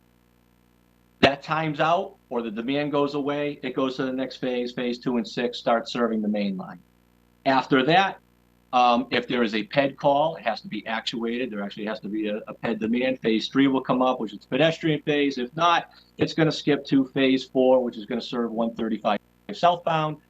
When that times out, it's going to serve both North Benson and South Benson concurrently, if you will. Where our improvement comes in is being able to use, if you look at those top 2 blocks, being able to use and better allocate the green time to that Route 1 through movement. So let's use that example of 10 left turns in one direction, 2 in the other. You start serving them. As soon as the 2 is served, the traffic signal senses that, shuts that off, and now it continues with that, say, that southbound left turn, but also starts the through movement to not waste time, and it starts serving that Route 1 through movement. So the signal phasing is actually set up to operate that way, but when we got the signal system timings, it was not set up that way. So by actually implementing this phasing scheme that's allowed on their plan, we're going to see that benefit. And I know that's a lot of technical info, and I didn't plan to get that deep into it. You probably have questions. I'm going to let you fire away at this point. They couldn't have been that good. Well, So what you're telling me is that when you looked at the phasing that was supposed to be implemented at the intersection of South Benson and in the area in front of Joe's, the subject parcel, that at the intersection signals were not actually coded properly? When they are running coordinated, which is most of the 24 hours of the day, they're not on flash, it's not running this way for this sequence. And it can be run this way, and it would be a benefit to be run this way. Right. So, but is this, I'm trying to understand when you said that when you went to the state, this is what you found, and this is how it was supposed to be operating all along. Is that right? Not that it's supposed to, but it can. It's an allowed operation. But the way it's set up when it's running coordinated, which again is most of the time in a 24-hour day, it's not running as efficiently as it can. Okay. Can you go back to the slide just previous to this? Sure. So I think I'm understanding the terminology, but you know, what you said to me was you're not going to alter signal phasing, you're not going to alter the signal sequence, and you're not going to alter the signal cycle length. And then I think what you just explained to me is that indeed the better plan would be to change the signal phasing, because you're going to have greens going to enable more throughput when there's no left turn on the post road. I think you said you were going to alter the signal sequence, because whereas today you have to wait until all of the left turns expire before a green is lit to allow through traffic, that sequence is going to change. And the signal cycle length is also going to change, because whereas today you have to wait till all of the left turns time out before you green light the throughput. Under your proposal, you're actually going to turn on the green throughput even after or you're going to stop the two left-hand turn green, left-hand green early and light up the green through traffic early. Am I not understanding that correctly? Some of it, but certainly not all of it. So, the statement that the phasing is not going to be altered, this is the next slide is the approved phasing. We're not altering it. We're not asking DOT to consider a phasing that is not allowed at this intersection. So the phasing is not changing. The sequence is certainly not changing. It's still going to progress from the left turns being served, Route 1, the through movements being served, Route 1, a PED phase, if it's called and comes in, southbound from North Benson, and then concurrent North and South Benson. That sequence isn't going to change. But most importantly, the cycle length of 90 seconds certainly is not going to change. Oh, the overall cycle length. I was thinking the individual. Correct. I see. Correct. The overall. So the cycle So length. if I'm sitting at a red light, you're telling me that's going to be no more than 90 seconds until my light is green, whether I'm going through or making a left or a right or whatever. So what cycle length means, if we look at that sequencing, again, that sequence, from start to finish, back to start, has to happen every 90 seconds. And cycle length on a coordinated system is the most important aspect because it means all of your traffic signals have to be running at that cycle length, or it gets tricky, but you can actually run that at a half cycle length too, say 45 seconds, and keep them in step and progression. But if you have a system running at 90 seconds and you try to alter one traffic light to run at 110, you lose all your coordination and progression. Right, downstream. So I think I understand that. And so, if I can frame it a different way, your proposal is to take the 90 seconds that is allocated for a given cycle and adjust how long each particular turning movement or a through green will stay lit. So in one 90-second cycle, you might have north throughput traffic stay green for 45 seconds. And in another cycle, that same signal might stay green for only 10 seconds if there are no cars to go through. And you're reallocating the timing among the different turning movements. Is that right? Correct. And having it all done in that same 90 seconds. Okay. How is the system identifying that there are either cars waiting or cars actually traveling through the intersection? Is that through motion sensors under the pavement or on the above sort of? Yeah, no, great question. So, as previously noted, there are problems with setback requirements on this undersized lot. It is difficult to reconcile how they are now seeking special treatment in this application, given all of the. Very good. Whoever that was, thank you for muting. Please, Mr. Dramatis, please continue.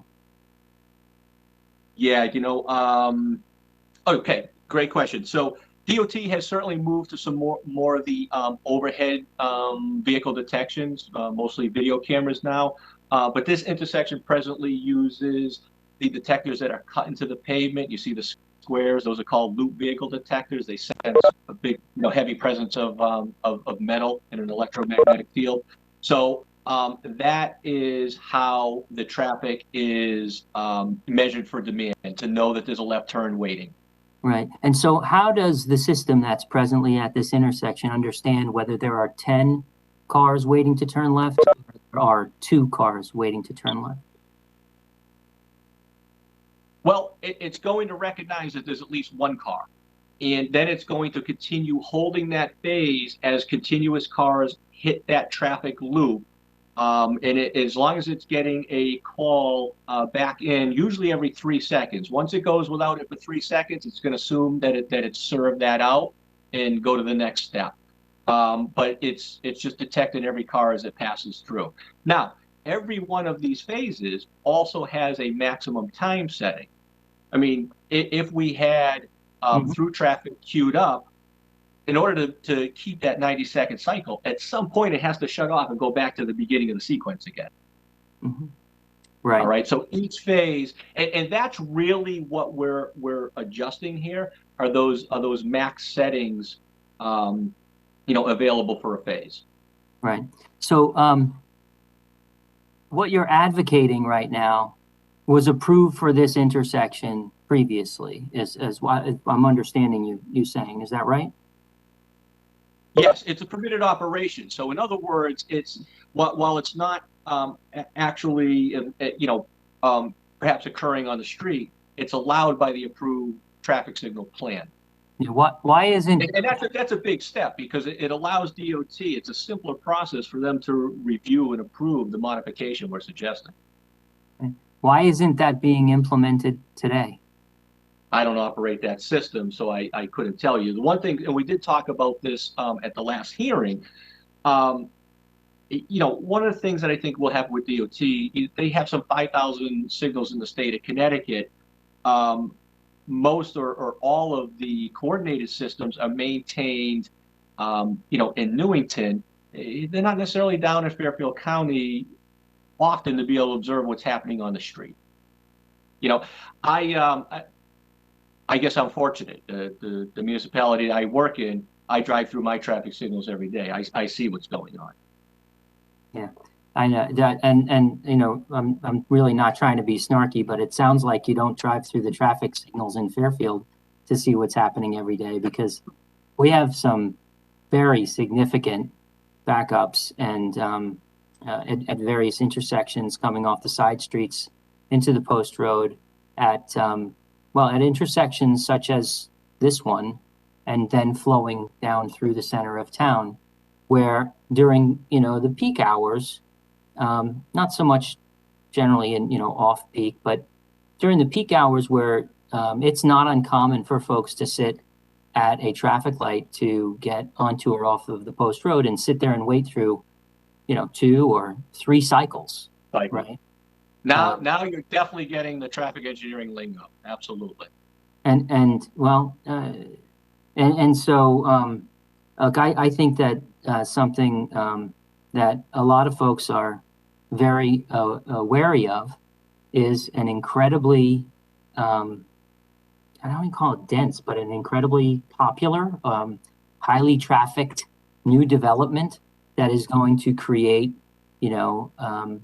on a Saturday during a peak hour, one car entering and leaving this development every 11 seconds.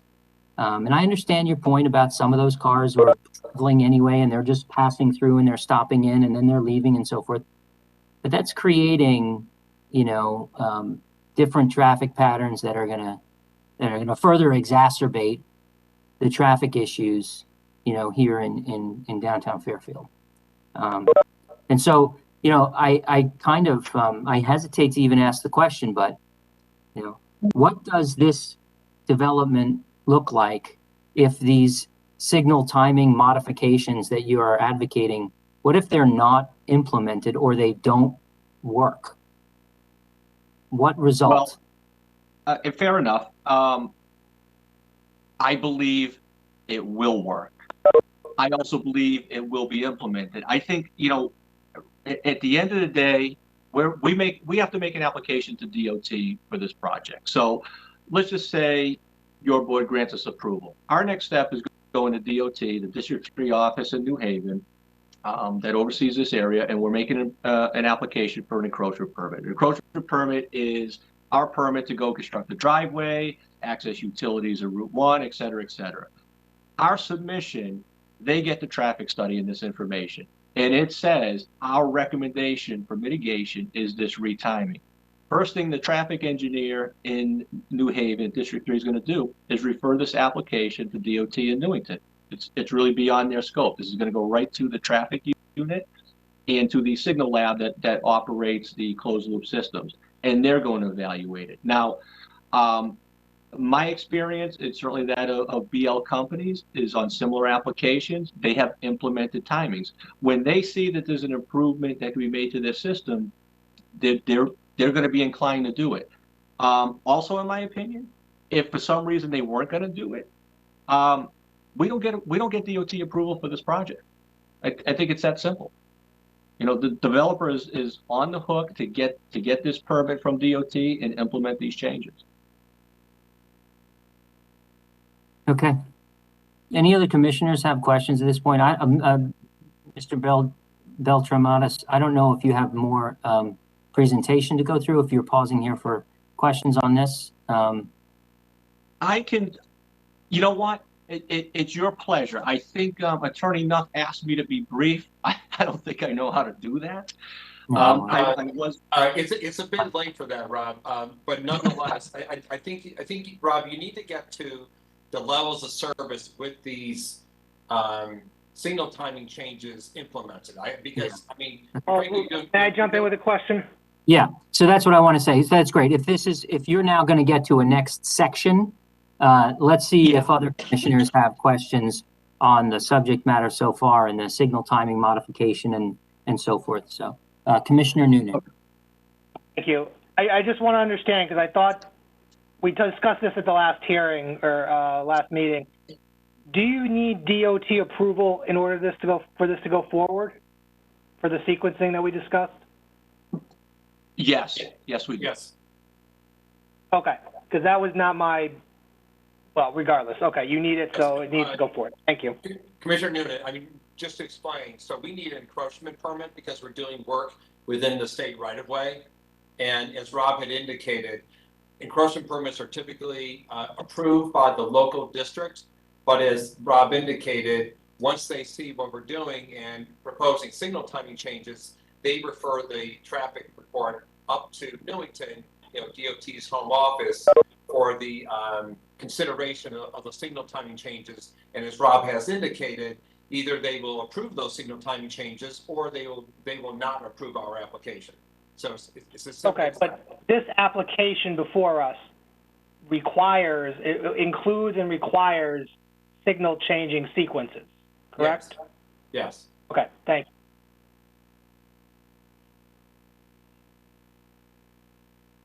Any other commissioners have any other questions?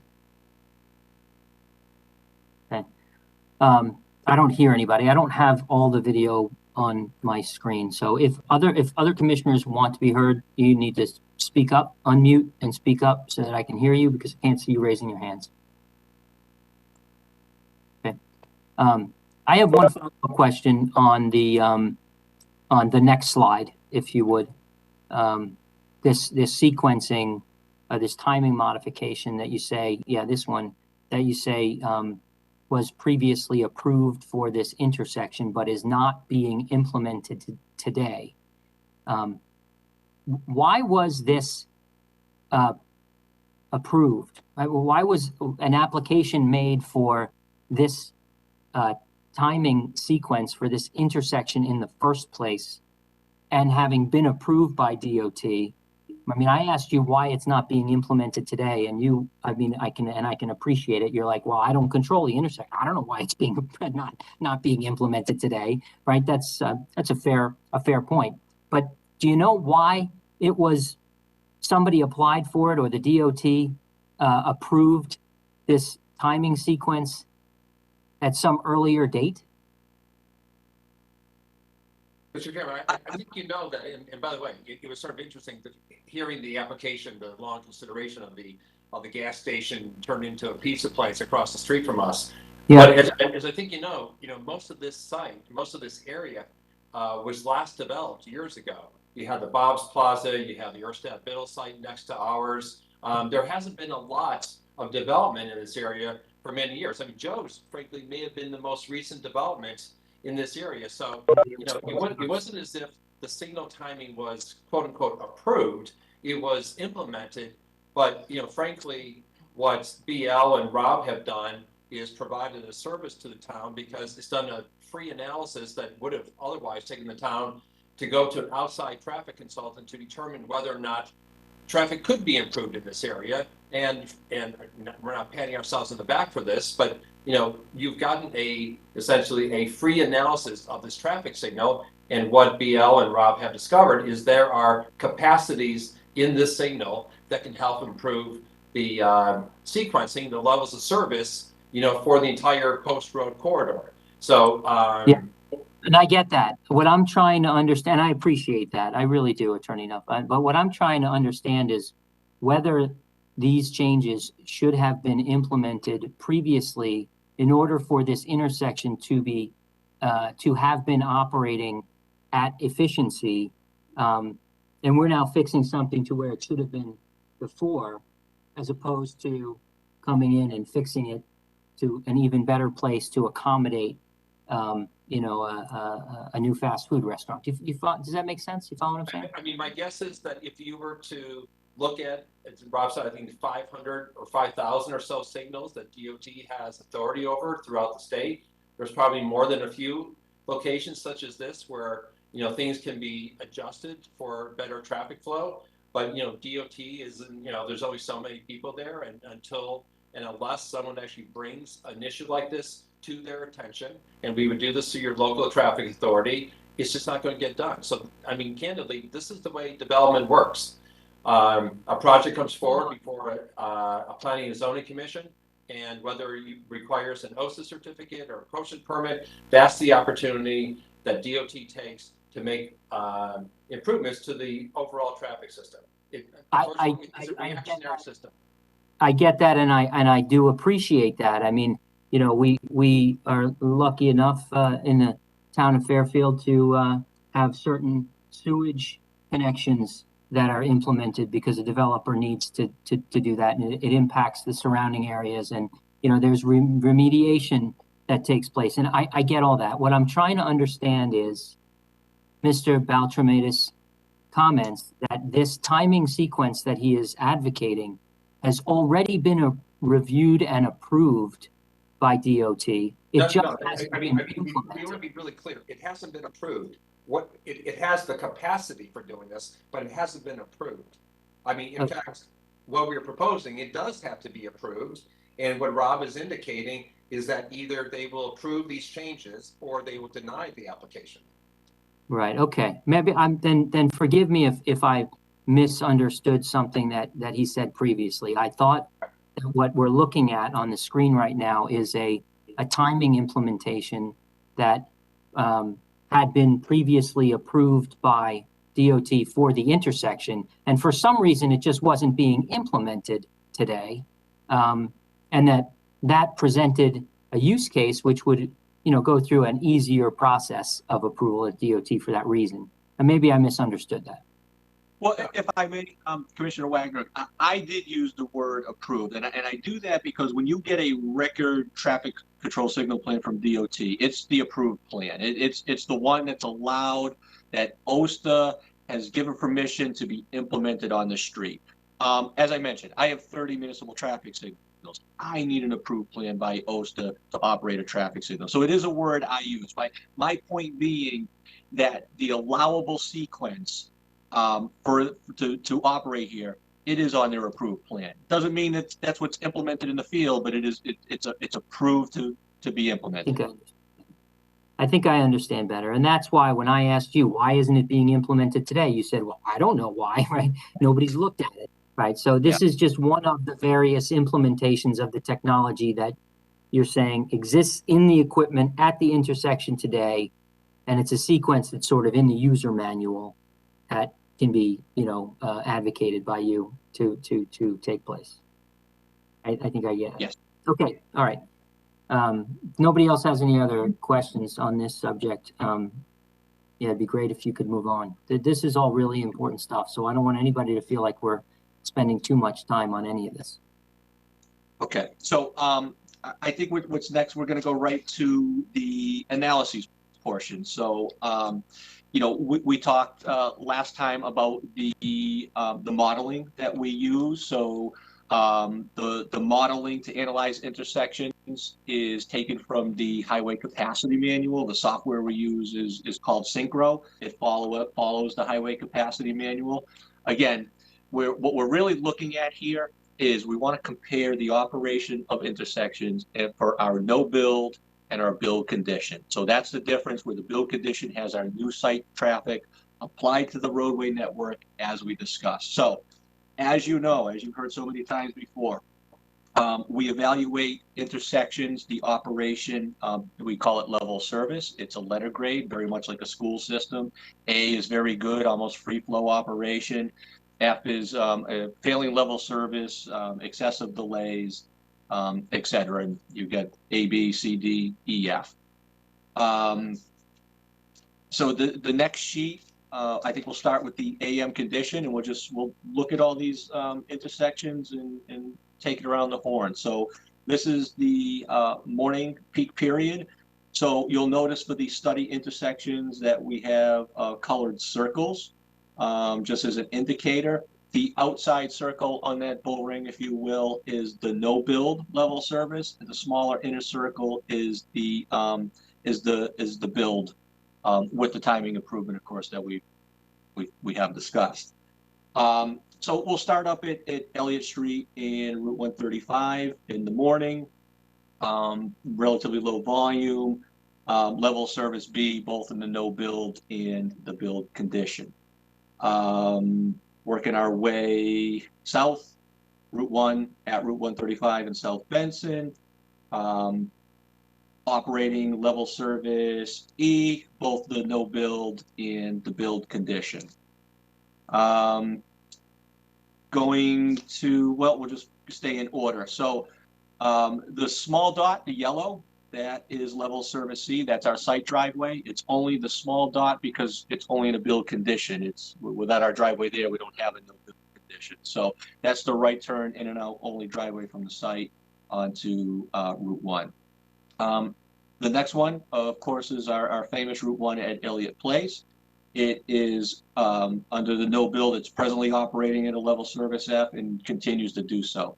So the thing that we need to point out with any unsignalized analysis is the whole intersection gets graded for the worst case movement. So obviously, left turns out of Elliott Place will experience long delays. So you consider the whole intersection at that level of service, even though, as you understand, the Route 1 northbound and southbound traffic really has no delay. Just north of that, our site driveway at Elliott Place is level service A in the morning. And the last intersection that we analyze is Route 1 at Fairfield Center, across from Belmont Street. And that's level service B in the morning under the no build and the build condition. Next sheet, afternoon, weekday afternoons. Again, we'll go around the horn. We'll start with Elliott Street and Route 135. Level service D during both the no build and the build situation. Route 1 at Route 135.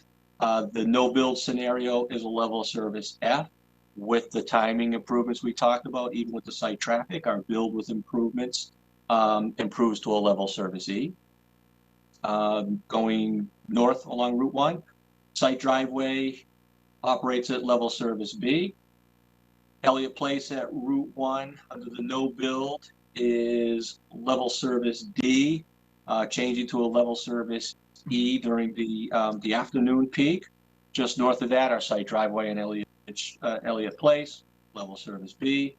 The intersection of Route 1 at Fairfield Center, no build, level service C, and build condition, level service B.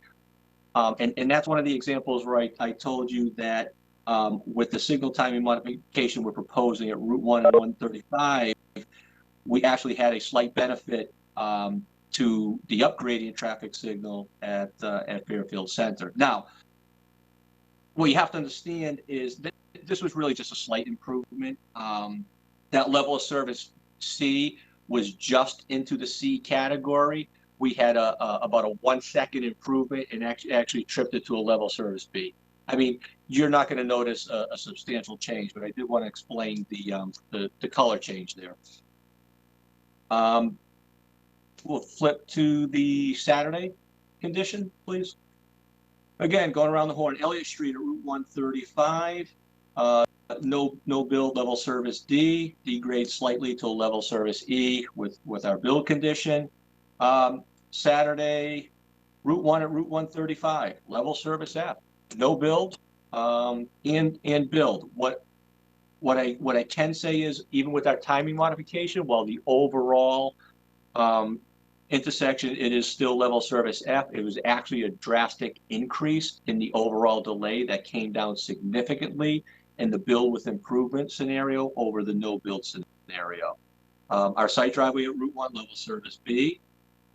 Route 1, Elliott Place, no build condition, level service E, degrading to a level service F, absolutely to be expected with the addition of site traffic.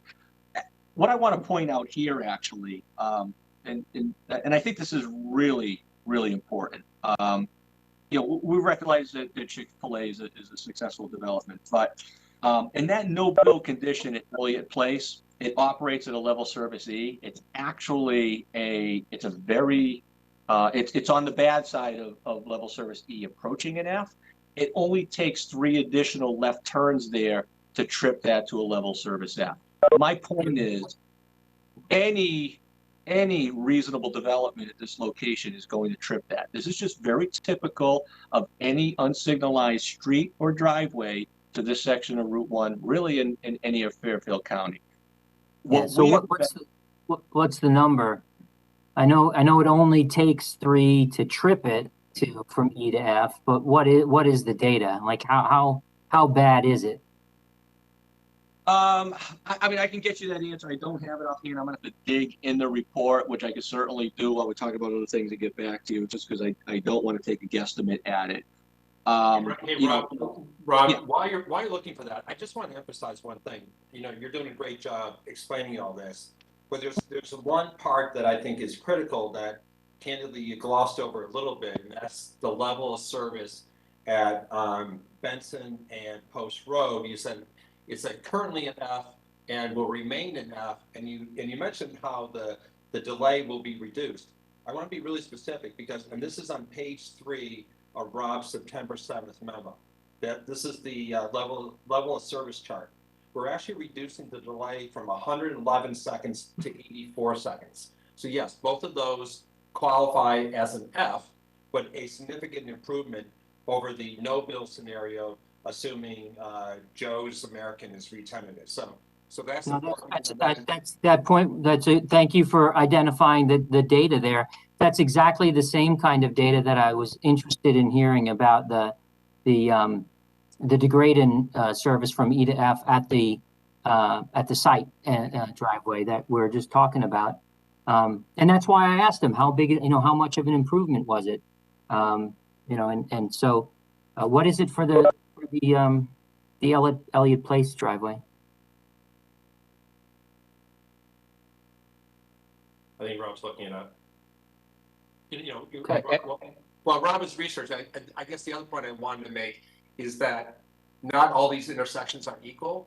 Certainly the intersection of Benson and Post Road is a far more relevant intersection for those people who are not coming to our sites, as well as our customers, than those perhaps coming down Elliott Place, making that left onto Post Road going north, because the number of trips, of course, are far greater going through the Post Road Benson intersection than those coming out of trying to make the left from Elliott Place onto Post Road. So yeah, no doubt. But at the same time, Elliott Place is a public street, and there are office buildings there, and Elliott Place also services the businesses on the back of Elliott Street, and folks, use that for entrance and egress to the shopping center that is adjacent. I mean, I do. So it's a street that I take in my personal life. So I'm quite familiar with the area. I would agree with you that Benson intersection, is why I was so focused on discussing the signal and the changes in the timing sequence and how that would affect the other motorists and the roadways and the other intersections down the line, because we need to understand how this development and the changes that you're proposing are going to impact not just the people and the cars and that are visiting this fast food restaurant, but perhaps even more importantly, those people that aren't that, you know, it's just a burden on them. And we need to understand how big a burden. And, you know, so. Mr. Chairman, I agree and we agree. You mentioned that Rob lives in Wallingford and is employed by the town. I live about a mile from this location, so I'm as familiar as anyone with the traffic signals up and down Post Road, and I know that at exit 21 and, you know, Mill Plain Road, that there is frequently on a Friday afternoon, you have to might wait a couple cycles. I don't think that's the case here, however. But yes, you know, some of us on the team are certainly intimately familiar with this stretch of Post Road. Yeah, and then you know, interesting that you raised Mill Plain Road, right? Because that intersection was just the subject of a whole study and state funding for improvements with pedestrian phase and, right, the whole 9 yards. And it was supposed to we were supposed to realize these tremendous improvements to throughput and traffic and so on. And then we're sitting there on a Friday afternoon, you know, waiting through 2 and 3 cycles to make a left onto the Post Road. I guess we're saying the same thing, you know, in the abstract and hypothetical. A lot of these very grand plans seem really great and like they're going to have all these impacts. And, you know, I think the truth of the matter is that you don't know until it's built. And it's in some cases, it's a fairly big risk that you're taking, that these improvements are going to realize the kinds of changes that are predicted. And so that's just, you know, these are all very important issues that, you know, we need to consider. Right, and we agree, and that's why we took the absolute most conservative perspective that we could. No, and I appreciate that. So I don't want to not waste, but I don't want to delay anymore with him looking for the specific number. I can also comb the data points myself. I think unless anybody else has questions on this slide, we could probably move on. Rob, you good? I think so. So I lost you guys a little bit, but I think I'm right back on the same page with you. So, Commissioner, what you were looking for is what that degradation was in delay for the left turn at Elliott Place from the no build to the build scenario. That's correct. Okay. So, you know, what and this is for the Saturday, the worst case. So that would be going from 42 seconds, where 50 seconds is considered level service app. That's why I say it's really only an extra 3 cars before you get there. And that would grow to about 85 seconds. 85. Now, okay. Yeah. So while I say that, what I mentioned before, how while remaining at level service F on a Saturday, Route 1 at Route 135, there was a significant improvement in the overall delay. So I do, while I give you those Elliott Place numbers, I also want to tell you that under the no build, Route 1 at Route 135 is 111 seconds, and it improves down to about 85 seconds with the retiming. So yeah. No, and so there are different takeaways from those 2 data points, right? One could be, that's great, we're improving, you know, the South Benson and Route 1 intersection to 85 seconds. And then another takeaway is we are degrading the service on a side road to a level of service that is the same as a major intersection on the Post Road. Right. If I could suggest to you, and you're right, but I again, and I know you understand this, but I want to point out that delay at Elliott Place is for very few of the overall drivers through that intersection. The Route 1 drivers are not experiencing a delay.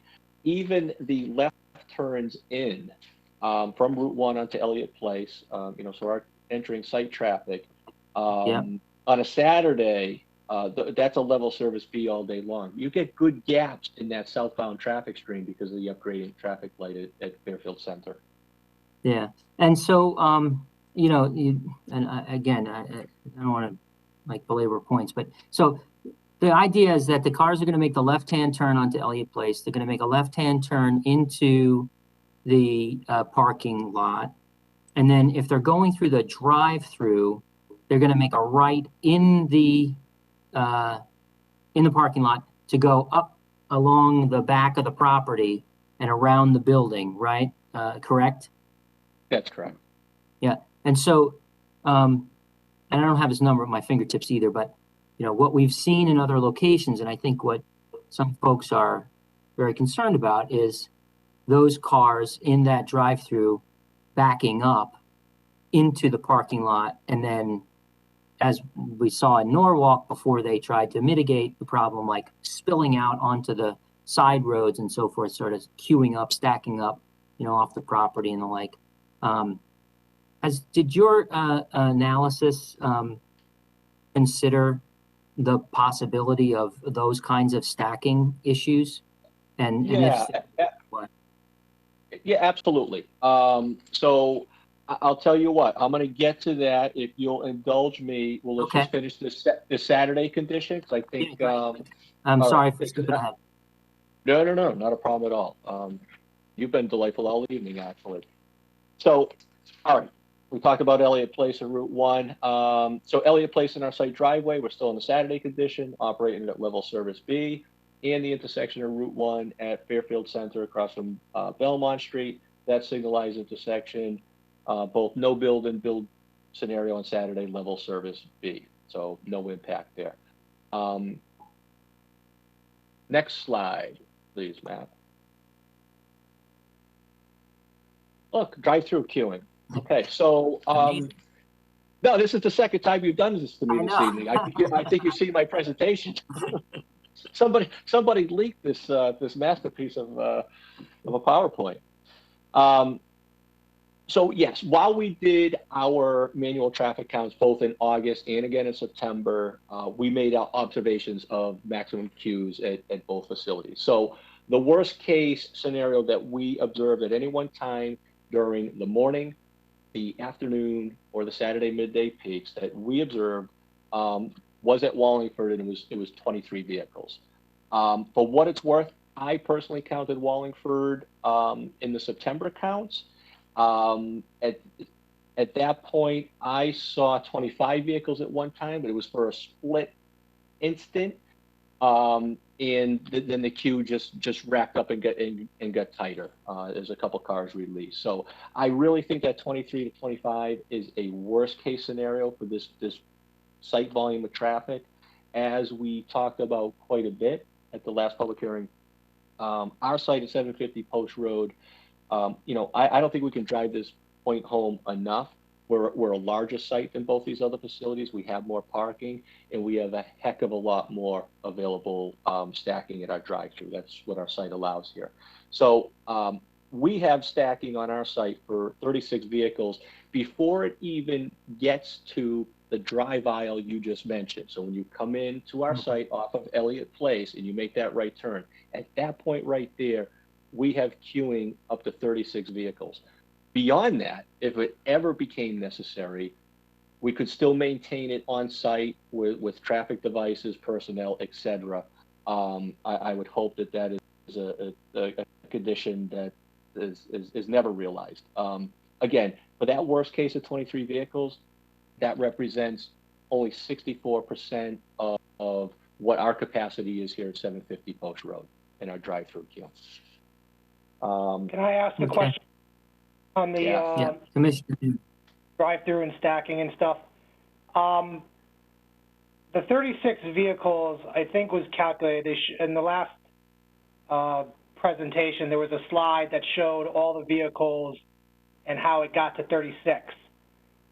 They look to be bumper to bumper in order to get that 36 vehicles in those lanes. First off, is that true? How was it calculated? Was it calculated by standard car lengths? Or was, I guess the basis of my question, it seems reasonable that people are going to have space in between their cars, as I guess anybody would at a stoplight or anything like that, whether it be a quarter or a third of a car length. Was that taken into account for the 36? Well, I'm going to say that yes, it is. So as I mentioned, for my particular traffic counts, when I was making those observations, number one, I'm manually counting traffic coming into and out of the site. I'm making observations as to the maximum queue length. The way I'm doing that is by looking where the queue ends.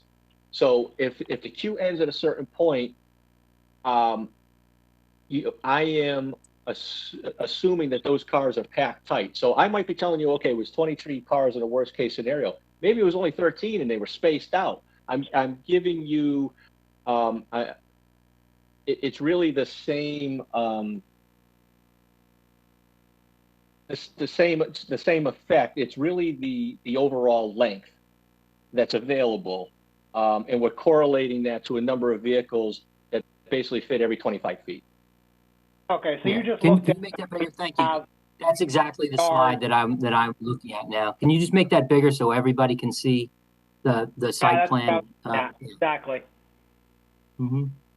So you were looking at, hey, I got 100 yards that can fit, I don't know, what's a car length? However many yards per car length. I mean, yeah, I would say about 25 feet is typical. For a car length? Well, but a car length and the space that it's going to take to the next car, it's going to occupy about 25 feet. Rob, you're going to get one car every 25 feet. The simple way to explain this is a typical parking space that you see there is either 18 feet long or 20 feet long. And what Rob's testimony is, we're accounting for 25 feet per car. So more than sufficient. Because you need a little bit of room a few feet in between each car. A little bit of room in the back. Yeah. Correct. Okay, because and that's fine because the graphic kind of shows them somewhat bumper to bumper. But if you're saying it's really, we have, I don't know. I mean, like I said, 300 feet, and we counted 25 feet per car because that takes in account, I don't know, 5 feet for spacing. That's helpful to know because I was concerned that you were just considering the car length and not spaces in between. Right, and yeah. By the way, let me interject for a second. We're representing the applicant, who's the developer. Chick-fil-A also has a considerable interest in ensuring that the queues that we are proposing are sufficient for their purposes as well. And so, candidly, they have learned a lot from other locations in Connecticut and across the country, which is why we are proposing a much larger queue than what you've seen in some of the other locations. So not only do we want to make sure that this commission is satisfied with the queue length, but candidly, Chick-fil-A wants to make sure that that we satisfy their queue length demands as well. So when we say 36 cars, that's a conservative estimate as well. That's fine, because as you said, one of the things I have issues with is, well, Chick-fil-A has had issues with, and we want to, I assume, avoid here. You've said as much in the last one, is you want all the cars parking and queuing to be on site. I see that the blue is where it would go if there was some overflow, you'd have room in the parking lot. But last time I checked, I asked you, thank you. The idea was that the queue, if there was more overflow, would continue in the parking lot. Am I remembering that correctly? Yes, we can do that. That's so correct. If you look to the closer to Post Road from the olive circle, we can extend the drive-through queue, not where Matt is indicating in the, I guess, olive green color, but on the opposite side of that main access drive. So closer to Post. And that's not going to block the exit entrance on Elliott Place? No, I mean, because we expect this. Should it ever happen, it will be rare. And if it does happen, obviously Chick-fil-A is quite expert in terms of how they can manage traffic on site. So, that's also the benefit, the fact that we are over parked. We are required to have, I think, 53 spaces. We have 76.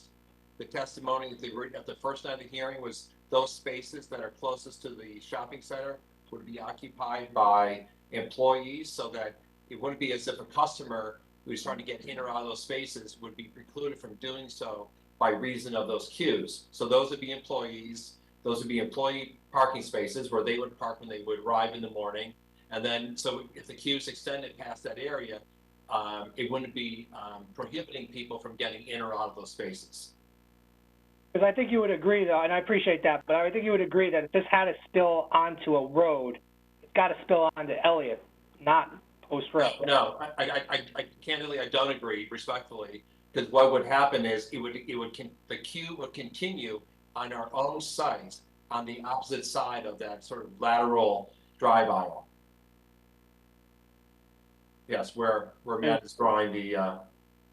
You do that, then you block Elliott entrance and exit potentially. No. So there would be Chick-fil-A personnel standing at that intersection, for lack of a better word, ensuring that that access drive would remain open.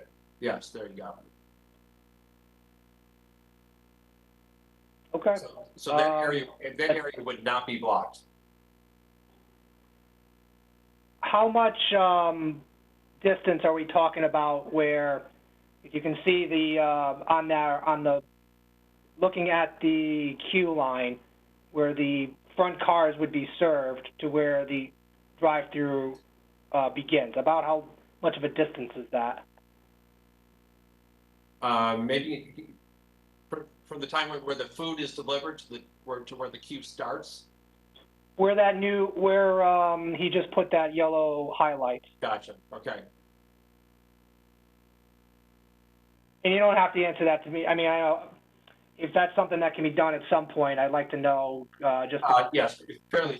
And by the way, just for the record, I'm referring to Matt. That's Matt Bruton, who's a professional engineer at BL Companies, who's running our slideshow for us. But Thank you, Matt. We can certainly get you that distance. Thank you. I'm all set, Chair. Thanks. Can I just ask a question? Peter? Yes, Commissioner Elliott.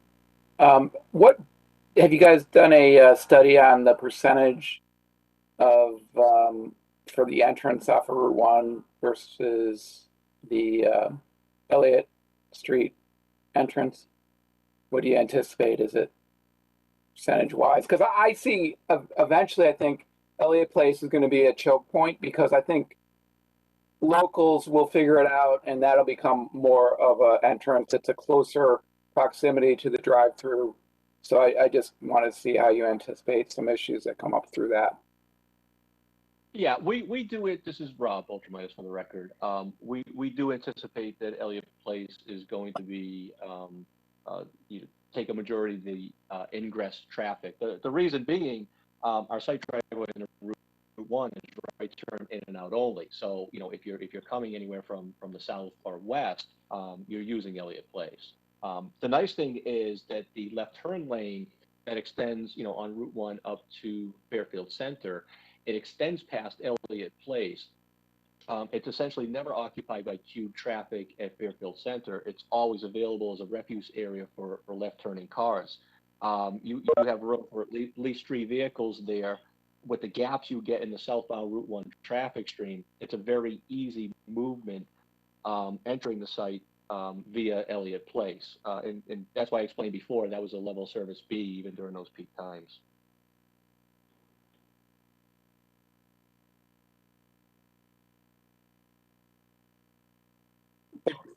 So I mean, it seems like the site is set up for the majority of the traffic to come from Route 1. Is that? I mean, what'd you say? You think 70% of the traffic will be coming from Route 1 as opposed to the entrance off of Elliott Place? Have you done any? Do you have a kind of a breakdown of that? With any anticipation? Projection? Yeah, so there's a distribution graphic contained in the traffic study.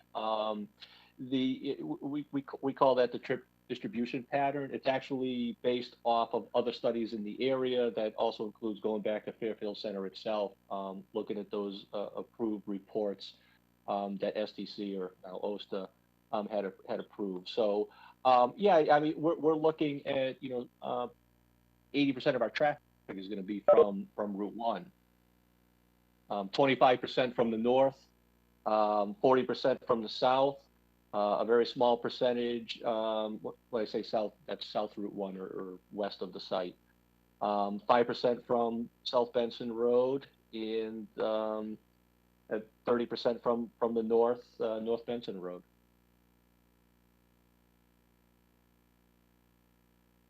Okay, thanks. Okay. We can move on. Okay, well, with that, I was going to finish with the on-site queuing that we just discussed. So I guess a couple closing statements from me just to recap. You know, the analyses that we provided, they follow DOT, ITE's methodologies. I think we've explained we've taken some real conservative steps in our approach. Even the 33% bypass is much less than the 50% that ITE recognizes for fast food. We didn't take any credit for the use, and I think it's very likely that people will, using I-95 northbound as an alternative to Route 1. We've applied all of our site traffic to the intersections on Route 1 for that conservative approach. We talked about our counts that we took in August. We knew they were the higher counts for Chick-fil-A just based on annual point of sale data, but we wanted to use those higher numbers. You know, I think we spent a lot of time talking about Elliott Place and that left turn. You know, again, it presently operates darn near a level service F. Any redevelopment is going to trip that. It just takes 3 more left turns to do it. I think this site is actually, we've got a pretty big benefit here. Unlike a site on Route 1 where you have a site driveway and your site is constrained and all your traffic has to use that site driveway, we have alternatives. Fairfield Center is the preferred alternative to reorient our exiting traffic to Route 1 northbound. You know, the benefit of that traffic light, the fact that it is a major traffic generator certificate with an OSTA certificate. OSTA encourages interconnected and shared use of plazas. We didn't even mention this. We've had conversations with the owner of that plaza. They have seen our traffic study. They understand that there's going to be shared traffic using it. We're a non-competing use for any of their tenants. They shared retail use is a good thing. They're supportive of our project. In fact, I believe, Attorney Nuff, they actually submitted a letter of support for our project. They have, in fact. And Rob, I think the one thing you forgot to mention is that we can add signage on our site directing traffic once to go northbound on Route 1 to that traffic signal, correct? Thank you, Attorney Nuff. In fact, we've already modified the site plan to provide that directional signage, you know, directing our Route 1 northbound egress traffic to utilize the traffic light at the plaza. So with that, I will turn it back to you, Attorney Nuff. Thank you. Thanks, Rob. Mr. Chairman, we have our full team here, and you know, we appreciate the level of detail and scrutiny that you and the commission gave Rob's presentation, because I think it bears up under that scrutiny. So if you don't have any other questions, whether it's traffic or landscaping or the site design, we're happy to turn it over to the public or Attorney Green. Very good. So we'll see if we have questions from commissioners before we close the applicant's portion. I see Commissioner Braun.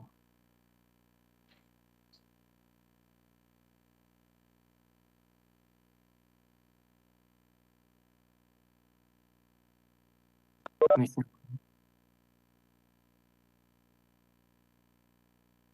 I'm not sure if she's having problems. Commissioner Braun, do you have questions? You're on mute. Can't hear you.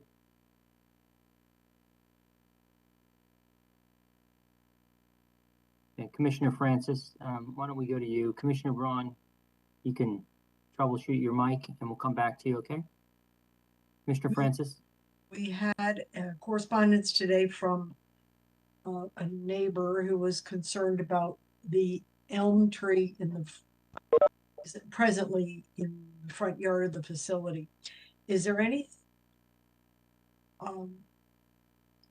chance that you could save some of the green area in the front? I mean, it has a nice, what I would call front yard now. It's going to be changed to total parking, and the tree. No, I think Matt Bruton had described this at the last hearing. We are saving those trees that we can, frankly, but you know, I believe the tree you mentioned cannot be saved based upon our site plan. And is there anything you can do to maintain some of the front lawn? Some of the, I'm sorry? Is there anything you can do to maintain some of the front lawn? We have an easement, I think a utility easement there. Matt, I don't know whether you could pull up the site plan again and perhaps, walk us through very quickly, the landscape plan. Matt, you're muted too. Can you guys hear me now? There you go. Thank you. Yeah, 1 second. Again, for the record, Matthew Bruton, I'm an engineer from BO Companies. This is the landscape plan that was previously presented at the last hearing. So as you can see, obviously everything that's shown in the dark gray is a proposed pavement. The kind of smaller tan color would be concrete.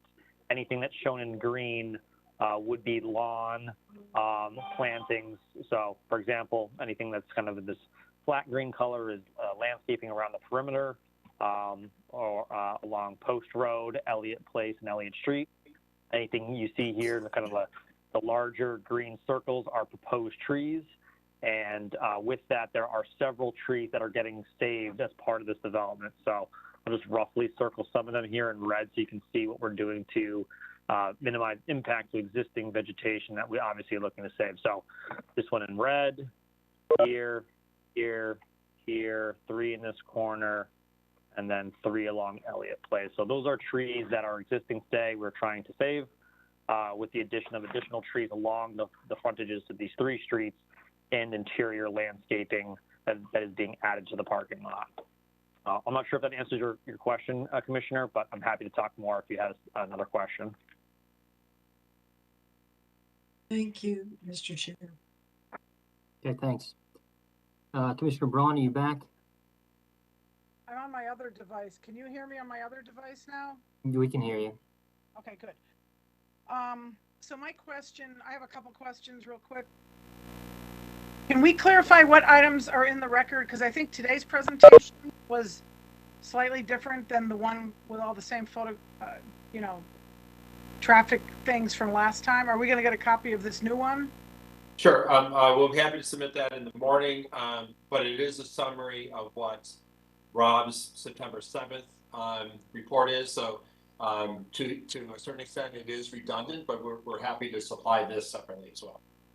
Okay. And then as far as the 36 cars, I brought this up a little bit last time.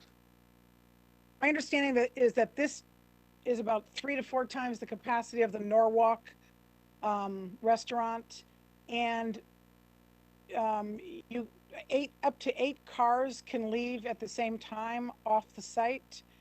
Is that, did I remember that correctly? To be clear, up to 8 cars can be served their food at any one point. So then obviously they would, sort of meter out as obviously the first cars would leave, and then so slowly progress. So it wouldn't be as if 8 cars were moving en masse through the site. If I can add to that, having number one patronized, but observing the Wallingford site as much as I have. That statement that was made last month certainly wasn't that 8 cars would leave at one time. As the drive-through queues approach the service window, most times, peak times, there's actually staff out there handing the food and the products to the vehicles. I think what the intent was there is that they could bring out food and survey cars and be handing them off. But the cars obviously leave essentially one at a time. And how, if you're fully capacitated, I guess, with stacked up 36 cars, how long are the cars going to be there? That's a long line for a drive-through. 18 each, I guess. It's a double line, so 18 maximum you could have is 18 cars each if there's no overflow, yes, like we were correct. talking about. How long of a wait is that? But the food is good, Kathy. The food is good. Well, also, there's only one restaurant per county practically, so I guess you'll expect a lot of demand in your business model here, I imagine. That's why you're having the capacity for 36 cars, but how long is the wait Right. time? The turnover is relatively quick. So I don't want to guess at that. I would rather, we know we're keeping this hearing open. I'd rather get you that information. Sure, that'd be great. If you could get me average wait times, that would be great. And also, if you can do 8 at once, does that mean that the wait time is a lot shorter because they just zip through quickly? But 36 cars seems like a lot of cars to go through at one time, even with 8 being served at the same time. I don't see, you must have lots and lots of people out there serving people food, I guess, out in the. Yes, they have a number of people. I mean, as you would suspect, Chick-fil-A is renowned for its ability to, estimate, the number of people to be served, incredibly efficient. Outside people have gone to them to help improve their efficiency. So yes, that applies here as well. So yes, that their goal is to serve their customers as quickly and safely and efficiently as possible. And one of the reasons why the queues that used to be experienced in Norwalk have shortened because they have improved their kitchen operations. So and certainly that would be the case here with the state-of-the-art restaurant. So I'm thinking of 36 cars lined up, maybe 8 can be served at one time. Most of those, I imagine, would leave and take a right on the post road, but then some would go around and go through and go out on Elliott Place. Was that when you were giving the percentages of people exiting? You thought more would exit on the post road, but then some would wend their way through the parking lot and go out on Elliott Place? In short, yes. I mean, what Rob was describing was the traffic distribution. So that's one of the things that when you do a traffic report, you have to estimate where the cars are coming from and going to. And so, yes, he described what the traffic distribution was. And I think that distribution was also approved by DOT. And what I think is important to note, that Rob had mentioned earlier, is that we're not taking any credit for people, frankly, using I-95 as an access road, because let's face it, all of those of us who live in Fairfield, rather than staying on Post Road, will use 95 to go a couple of exits, just to shorten the trip a little bit. So that could work both ways, because sometimes people get off I-95 and use the Post Road as the alternate, but that's a separate issue. So yes, if there's an accident during the morning rush hour, that certainly can take place, but that's true anywhere. Yeah, so I worry about cars idling too long and the pollution and all of that. I know there's an idle law in Connecticut for 3 minutes. I don't see how you could have 36 cars stacked up and not have it, but I guess you'll get us that information. Sure. Thank you. That's all I've got. Okay. It raised an interesting question for me that I just thought of. Is there any intention to put a sign on 95 directing travelers on the interstate that there's a Chick-fil-A immediately accessible off the exit and with a very convenient on-ramp to get back onto the highway? Like food exit 22, Chick-fil-A? Certainly that's a possibility, but we're not, that's, we can't discount that possibility, but also, obviously that's way premature. Yeah. And I think it's important to point out that 36 car queue that Commissioner Braun was discussing. I mean, that is not a constant. That is, obviously that is therefore, peak capacity. And many times of the day, you're not serving 36 people or 8 people at once. It's obviously a much more measured process. Of course. So I want to get Mr. Beltramitis. Does your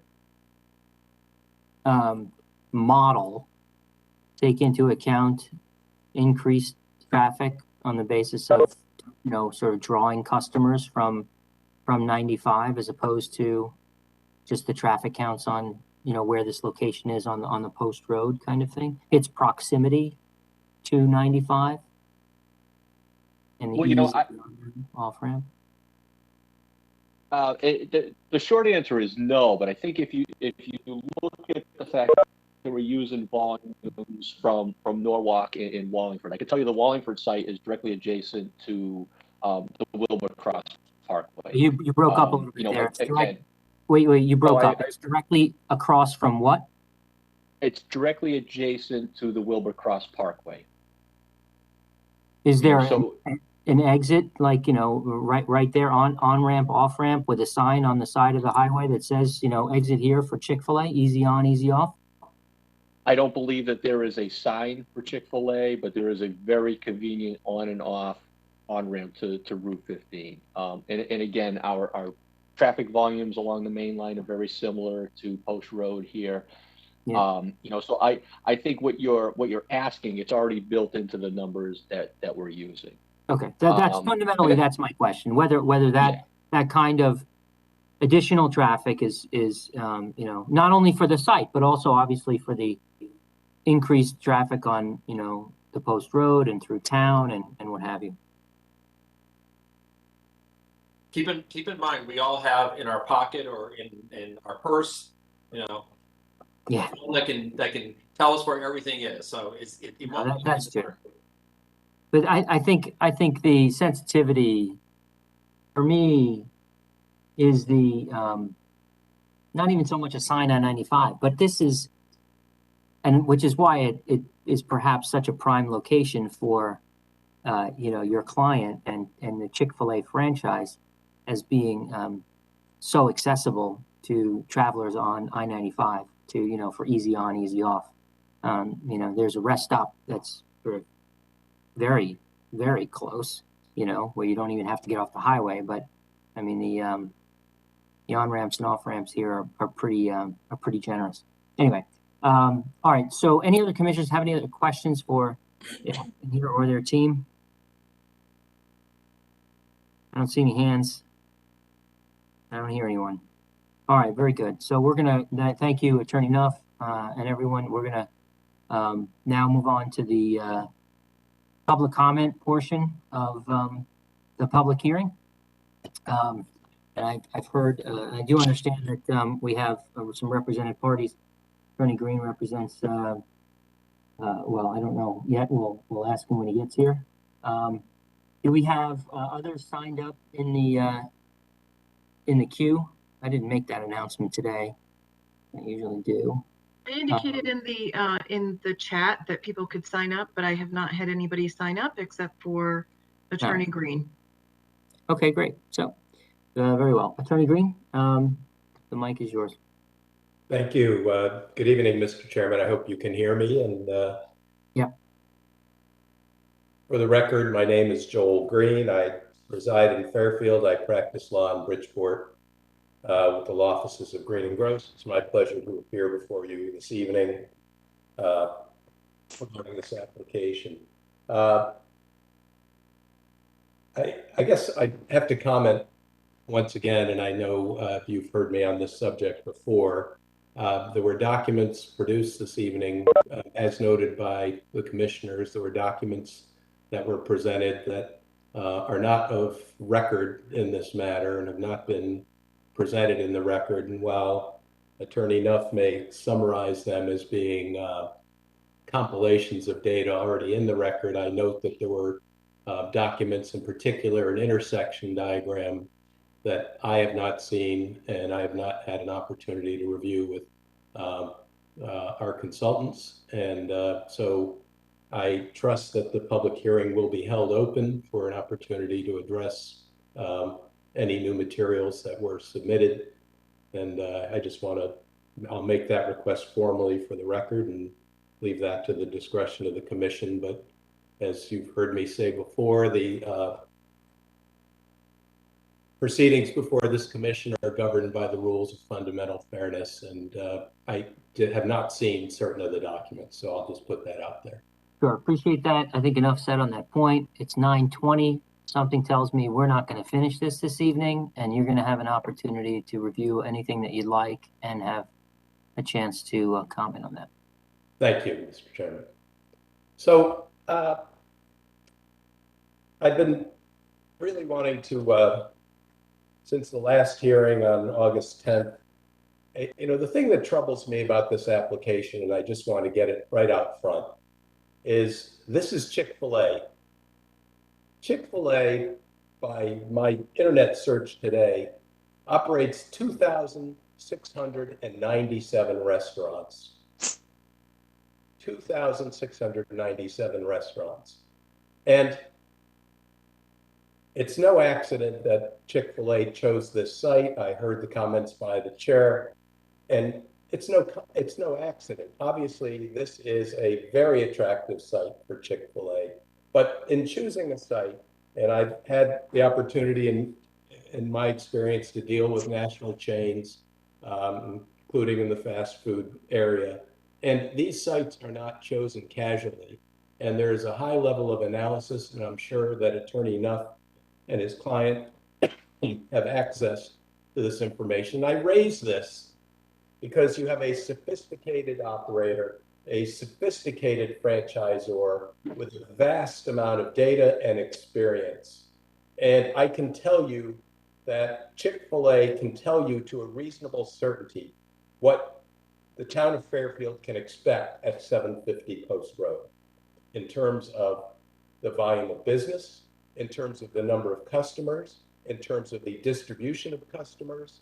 To the chairman's question, I can tell you that there are always signs on I-95 as far as West Haven that advertise Chick-fil-A in Norwalk. And I can guarantee you that if this facility were to be built, that there would be signs up and down I-95 advertising this location as easy on and easy off. But let's not get lost on the point. Once again, Chick-fil-A can tell you to a reasonable certainty what's going to happen here, and they have business models that enable them to assess and choose this site. So initially, I thought it was incredibly disingenuous to just have a traffic report that basically resulted in a opinion based on ITE traffic estimates. I am equally troubled by the sparse data that Chick-fil-A is providing, and the commission is asking all the right questions. And the point is, Chick-fil-A has this information and they are not being forthright with it. And Mr. Chairman, I hate to interrupt Attorney Green, but we still don't know who his client is. And as he goes on, we don't, we are obligated to disclose not only who the applicant was, but who each of the members of that LLC are. We still don't know who his client is. We don't know, the commission doesn't know whether they have a conflict or not. Can we at least get that out of the way? There is no conflict, Attorney Nuff, and there is no requirement to disclose. We're not going to go back and forth between the two adversaries like this. That's not going to happen here tonight. Okay.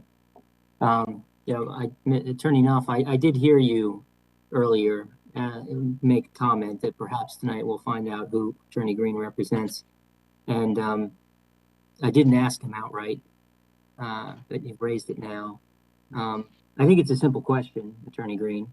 And typically that is, an entry to a proceeding. You're here representing who? What is it? And let's just get that on the record. I am here as a citizen of the town of Fairfield. I will admit to the commission that I have been consulted by a number of businesses and individuals in the area. I have not been authorized to disclose their identity. I'm under no obligation to disclose their identity. Therefore, no commissioner needs to feel any obligation to deal with any conflict. And this is a self-regulating body, as you know, and there's no basis for any commissioner to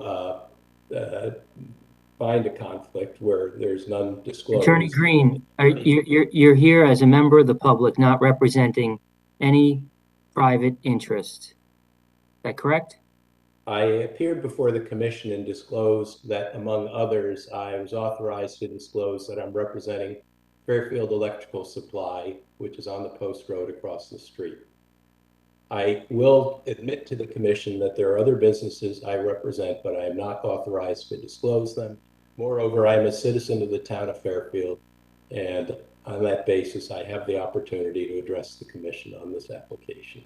You do. You absolutely do. Okay. You've set your you've made your the nature of your appearance a matter of the record. In fairness, Mr. You're free to take issue with that at some appropriate point. Tonight is not an appropriate. Well, I should say in Attorney Green's presentation in the public hearing, the public comment portion of the hearing is not the appropriate time to take issue with that. You can certainly do so on rebuttal, or you can do so in some other procedure. But I'm not going to prevent Attorney Green from moving forward with his presentation here this evening. And thank you, Mr. Chairman. And I also should put out there that there is a certain degree of reluctance on the part of certain entities to come forward. There are issues of reputational harm in certain of these applications, as this commission can certainly understand. But I appreciate the chair's ruling, and I'll proceed. But my point is, and I understand that Attorney Nuff didn't like my point, but the point is that with nearly 2,700 restaurants, I would think that Chick-fil-A could have shared their experience in terms of opening these sorts of restaurants and opening these sorts of facilities, and we could avoid a lot of the questioning and understand that experts provide opinions, but opinions are based on data.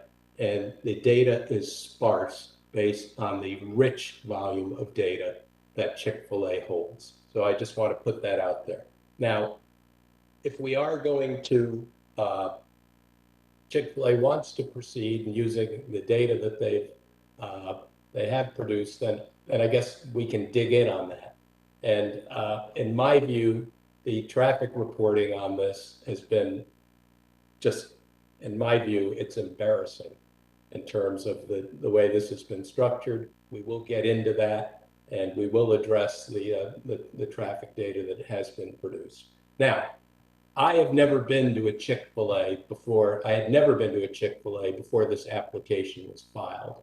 And I was curious about the data that Chick-fil-A had produced on these local restaurants.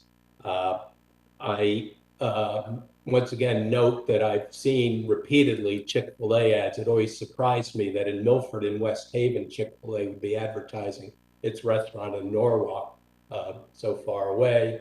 Of course, 125 to 150,000 vehicles a day pass through those signs on I-95, and that is clever marketing, and it drives business to, among other places, Norwalk, and it would presumably to Fairfield.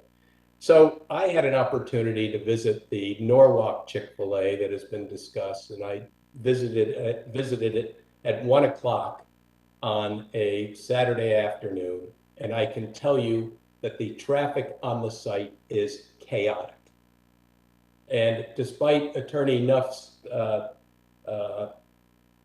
comment to the commission that Chick-fil-A staff would be managing traffic carefully, that's not what I witnessed at all. Now, in fairness, the traffic there did not spill onto Rampart Road, and it's on Connecticut Avenue on the corner of Rampart Road. And I know that many of you, and I've heard sort of, I know that, for example, Mr. Went had an opportunity to see that, and I'm sure that many of you may be familiar with this location.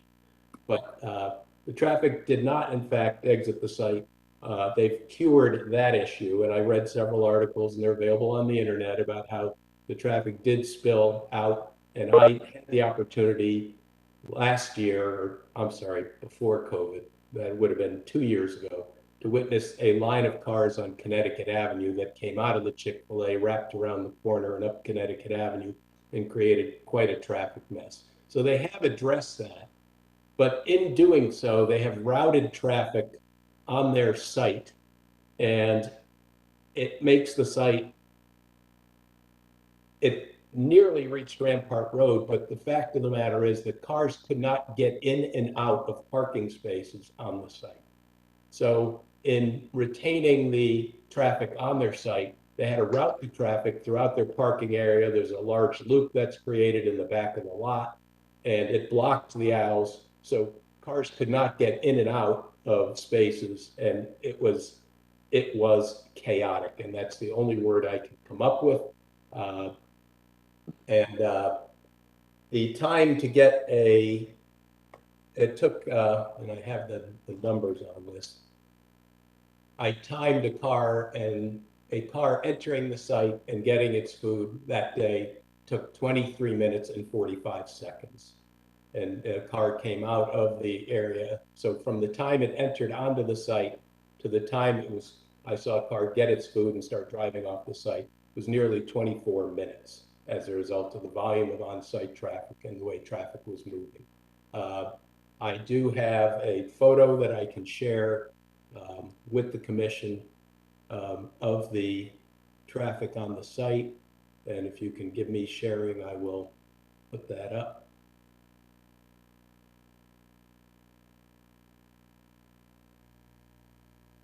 I have the wrong photo. You'll just bear with me.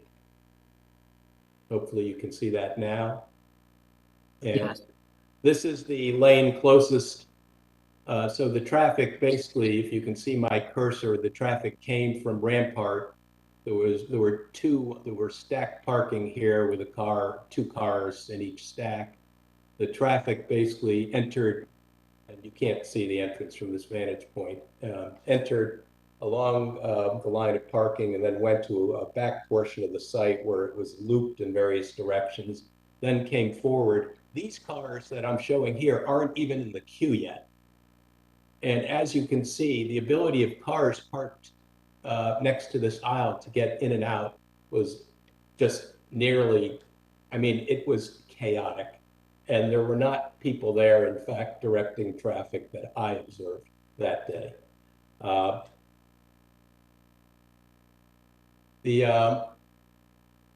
I also had an opportunity to view, I went to Brookfield. I took my wife on, I guess, what you call busman's holiday, and we went on Friday, this past Friday evening. Let me stop sharing for a moment. At 6 o'clock or 5:30, we took a drive up to Brookfield to see the Brookfield location, which isn't really factored into any of the calculations. And it was similarly chaotic. And that's the only way I can describe it. And let me share, I can share some photographs of that site. And what I'd like to do, if I can, and I'm not sure this is doable, I shared a video with Mr. Wendt, and I don't know, Jim, I don't know if you were able to open that and view it. I do have it, and I may be able to show it. I'm going to try. So let me give that a go here. And this was a video taken at 6:42 on Friday evening at 140 Federal Road in Brookfield. I don't know. I can go ahead and try if you can stop trying to share.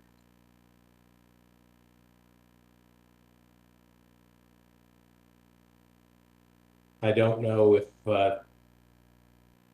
oh, Emmeline, you're able to share it? I'm gonna try. Okay.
How are we doing? Oh, you weren't able to see that? No. Oh, sorry. It was playing, and so I assumed that you guys were able to see it. I apologize.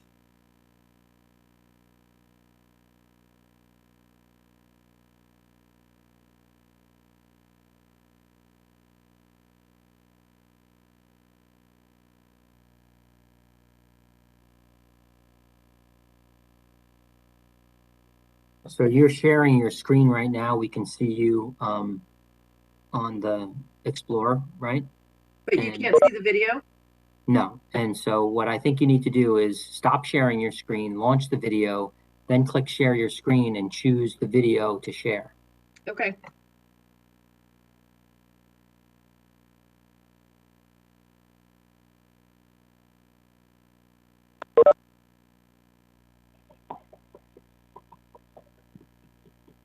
Okay, did that work? Yes. Okay. We can't hear sound. I don't know if you're interested in sound, but That's all right. Attorney Green, where is this? This is at 140 Federal Road in Brookfield, and what you can see is this is at the end of the, and I'll show you a site plan that I've filed with the commission, and I'll show you where this is, but as you can see, the cars too wide cannot even get into the queue and are backed up around the corner and up onto Federal Road. And this was on Friday night at 6:42. It was a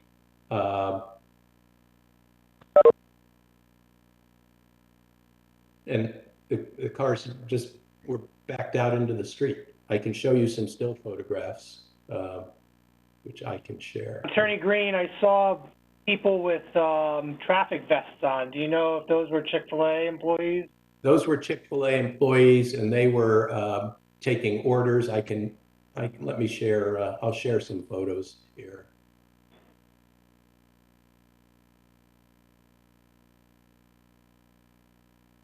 Were they just taking orders, or were they helping with traffic as best they could? They were taking orders. As you can see, for example, this individual was in the window. He's taking an order, and he's got a device in his hand that's some sort of a credit card, a reader that had some sort of stick on it. I think the stick was in order to stick it in the window so that the customer could use it. You can see these cars. This was in the video, and for example, this silver Jeep was on the inside out on Federal Road. This white car was behind, and another car pulled up behind it. Let me see if I have another. I can.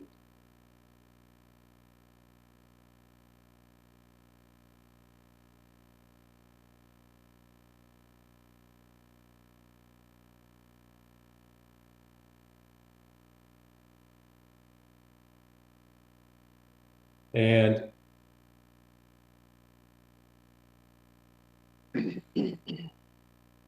this was earlier in the evening. These cars were parked on the road in front of the restaurant, and they were actually waiting for the food to be brought out to them. So people would place orders. I guess in order to move this along, they came through the line and then were told to pull out into this, I don't know whether it's a street or whether it's on the property. I can show you the site plan because I think that may be interesting to the commission. So On the wrong side of the road if it's a street. are you able to see this site plan now? No, we see a picture. Okay, let me stop sharing for a moment. I'll share again. So this is the site plan of the Brookfield location. And I'm sorry to be, I know this is a bit tedious, but I think it's important for the commission to understand. So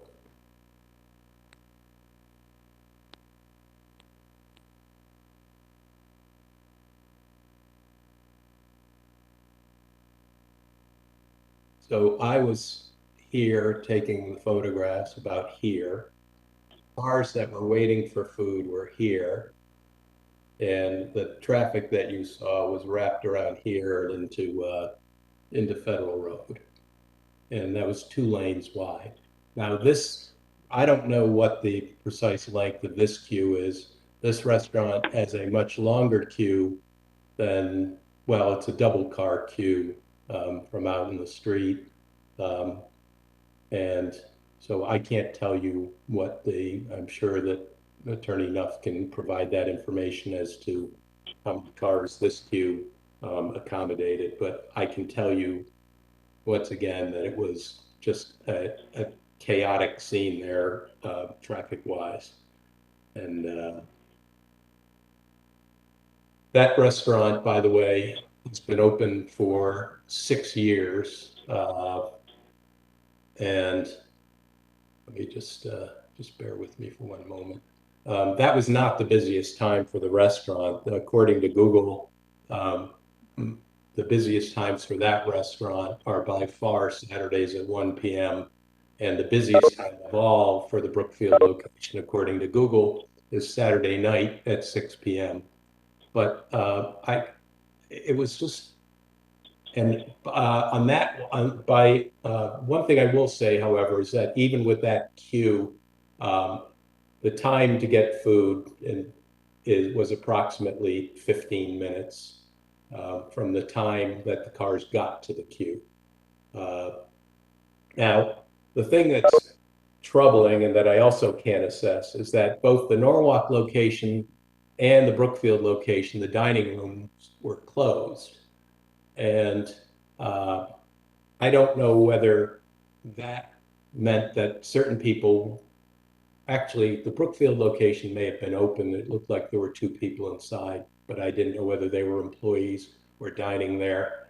But as I understood it, the Norwalk location, when I was there, the dining room was closed. So I don't know how that impacts traffic at the restaurant. I don't know whether people don't go to Chick-fil-A if the dining room is closed, whether that opens another component of diners that come to the restaurant.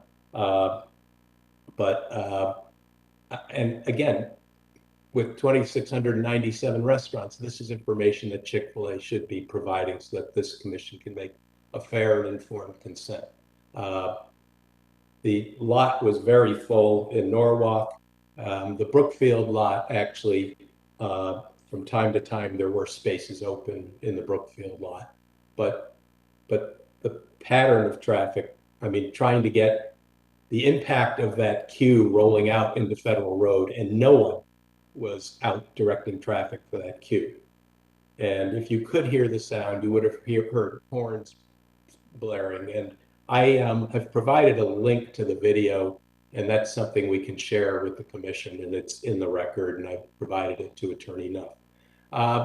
So I think this may be, I have a lot of nuts and bolts comments on the application, but I think what I'd like to do is, well, with your permission, Mr. Chairman, I would like to call on our traffic consultant. And you have received, in the record, there's a resume for Michael Monteleone. He is with Simcoe Engineering. And Michael, I know he's was online. Michael, are you there? Okay, so, Attorney Green, just for your timing purposes, we have 15 minutes until our meeting ends for the evening.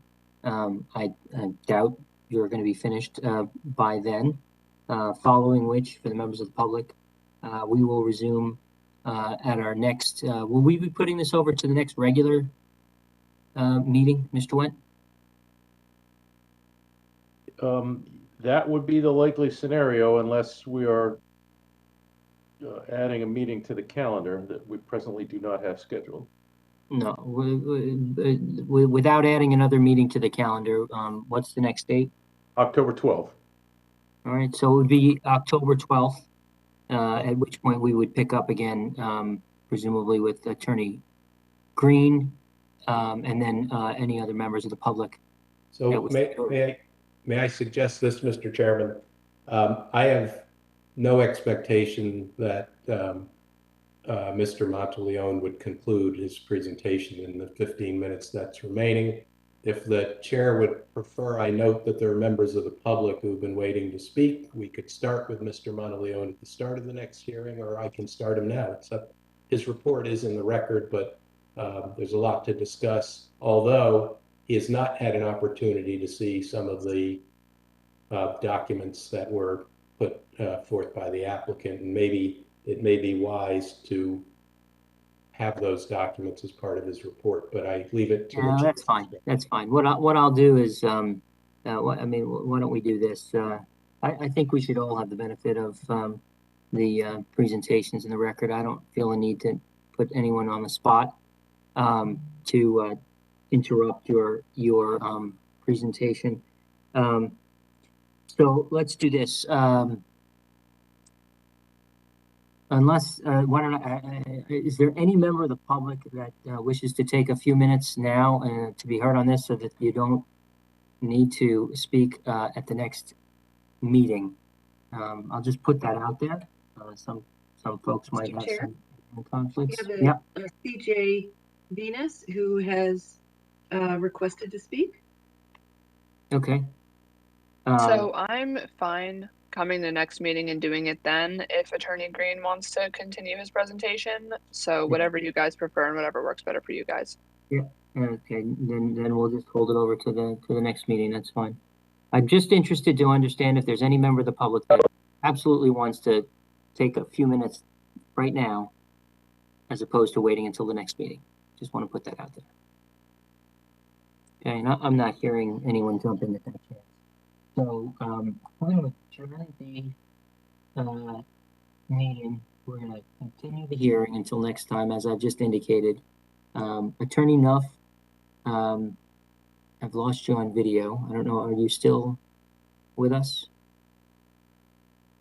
I am still here, Mr. Chairman. Excellent, thank you. Now I can see your face. So why don't we do this then? Could you please submit to Mr. Wendt for the record, as well as to Attorney Green, a copy of any of the materials that you showed or relied on for today that are not already in the record.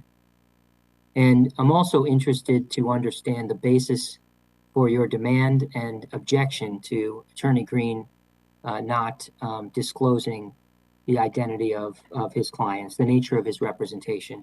Now, you're free to abandon that if you find upon reflection that it is either insignificant or immaterial or without a foundation. But if there is some issue there that you think needs to be dealt with, I'd like to understand what it is. Okay? Sure, I'm happy to address that now, Mr. Chairman, if you'd like.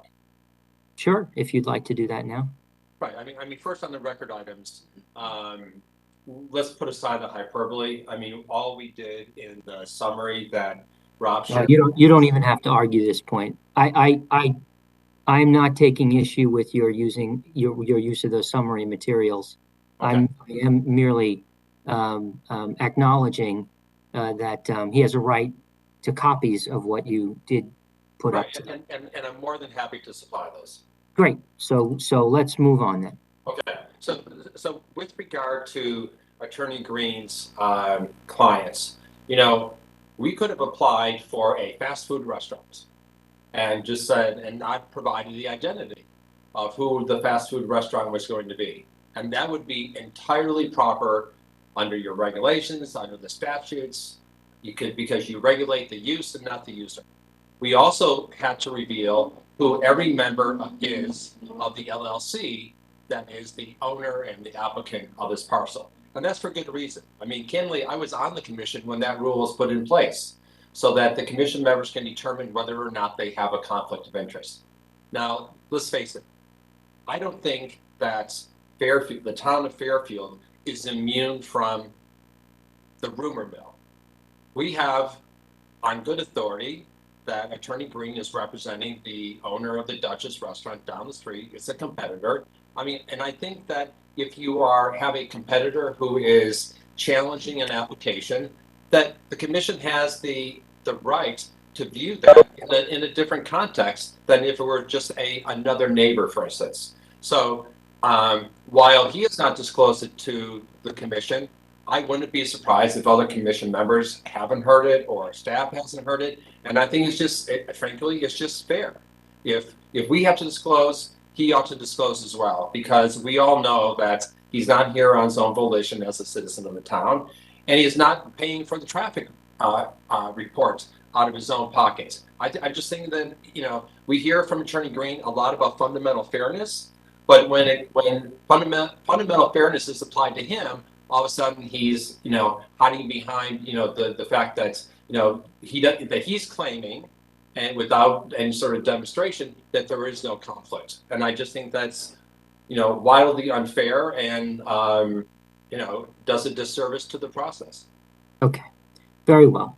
I have heard and I do understand the arguments. If there's any authority that you'd like for us to consider on the issue, I mean, whether it's a case or I doubt there's a statute or anything, but whatever legal authorities, not argument. I'm not asking you to write a brief, okay? But if there is any authorities that you'd like for us to consider in you know, with respect to this issue, you know, please send them on through to staff, and we'll take that into account.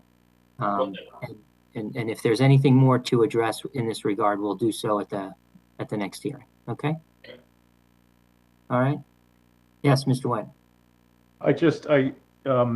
Mr. Chairman, at the last, in order to get us to this evening, we were originally going to, when this hearing began on August the 10th, going to continue it to the 14th of September. It was requested that we push that to this date to allow the traffic folks to do their work and to be able to share that information. And we needed an extension of the time under statute to complete the hearing to do that. If we were going to continue again to the 12th, the applicant would again need to authorize an extension to allow us to extend that period of time.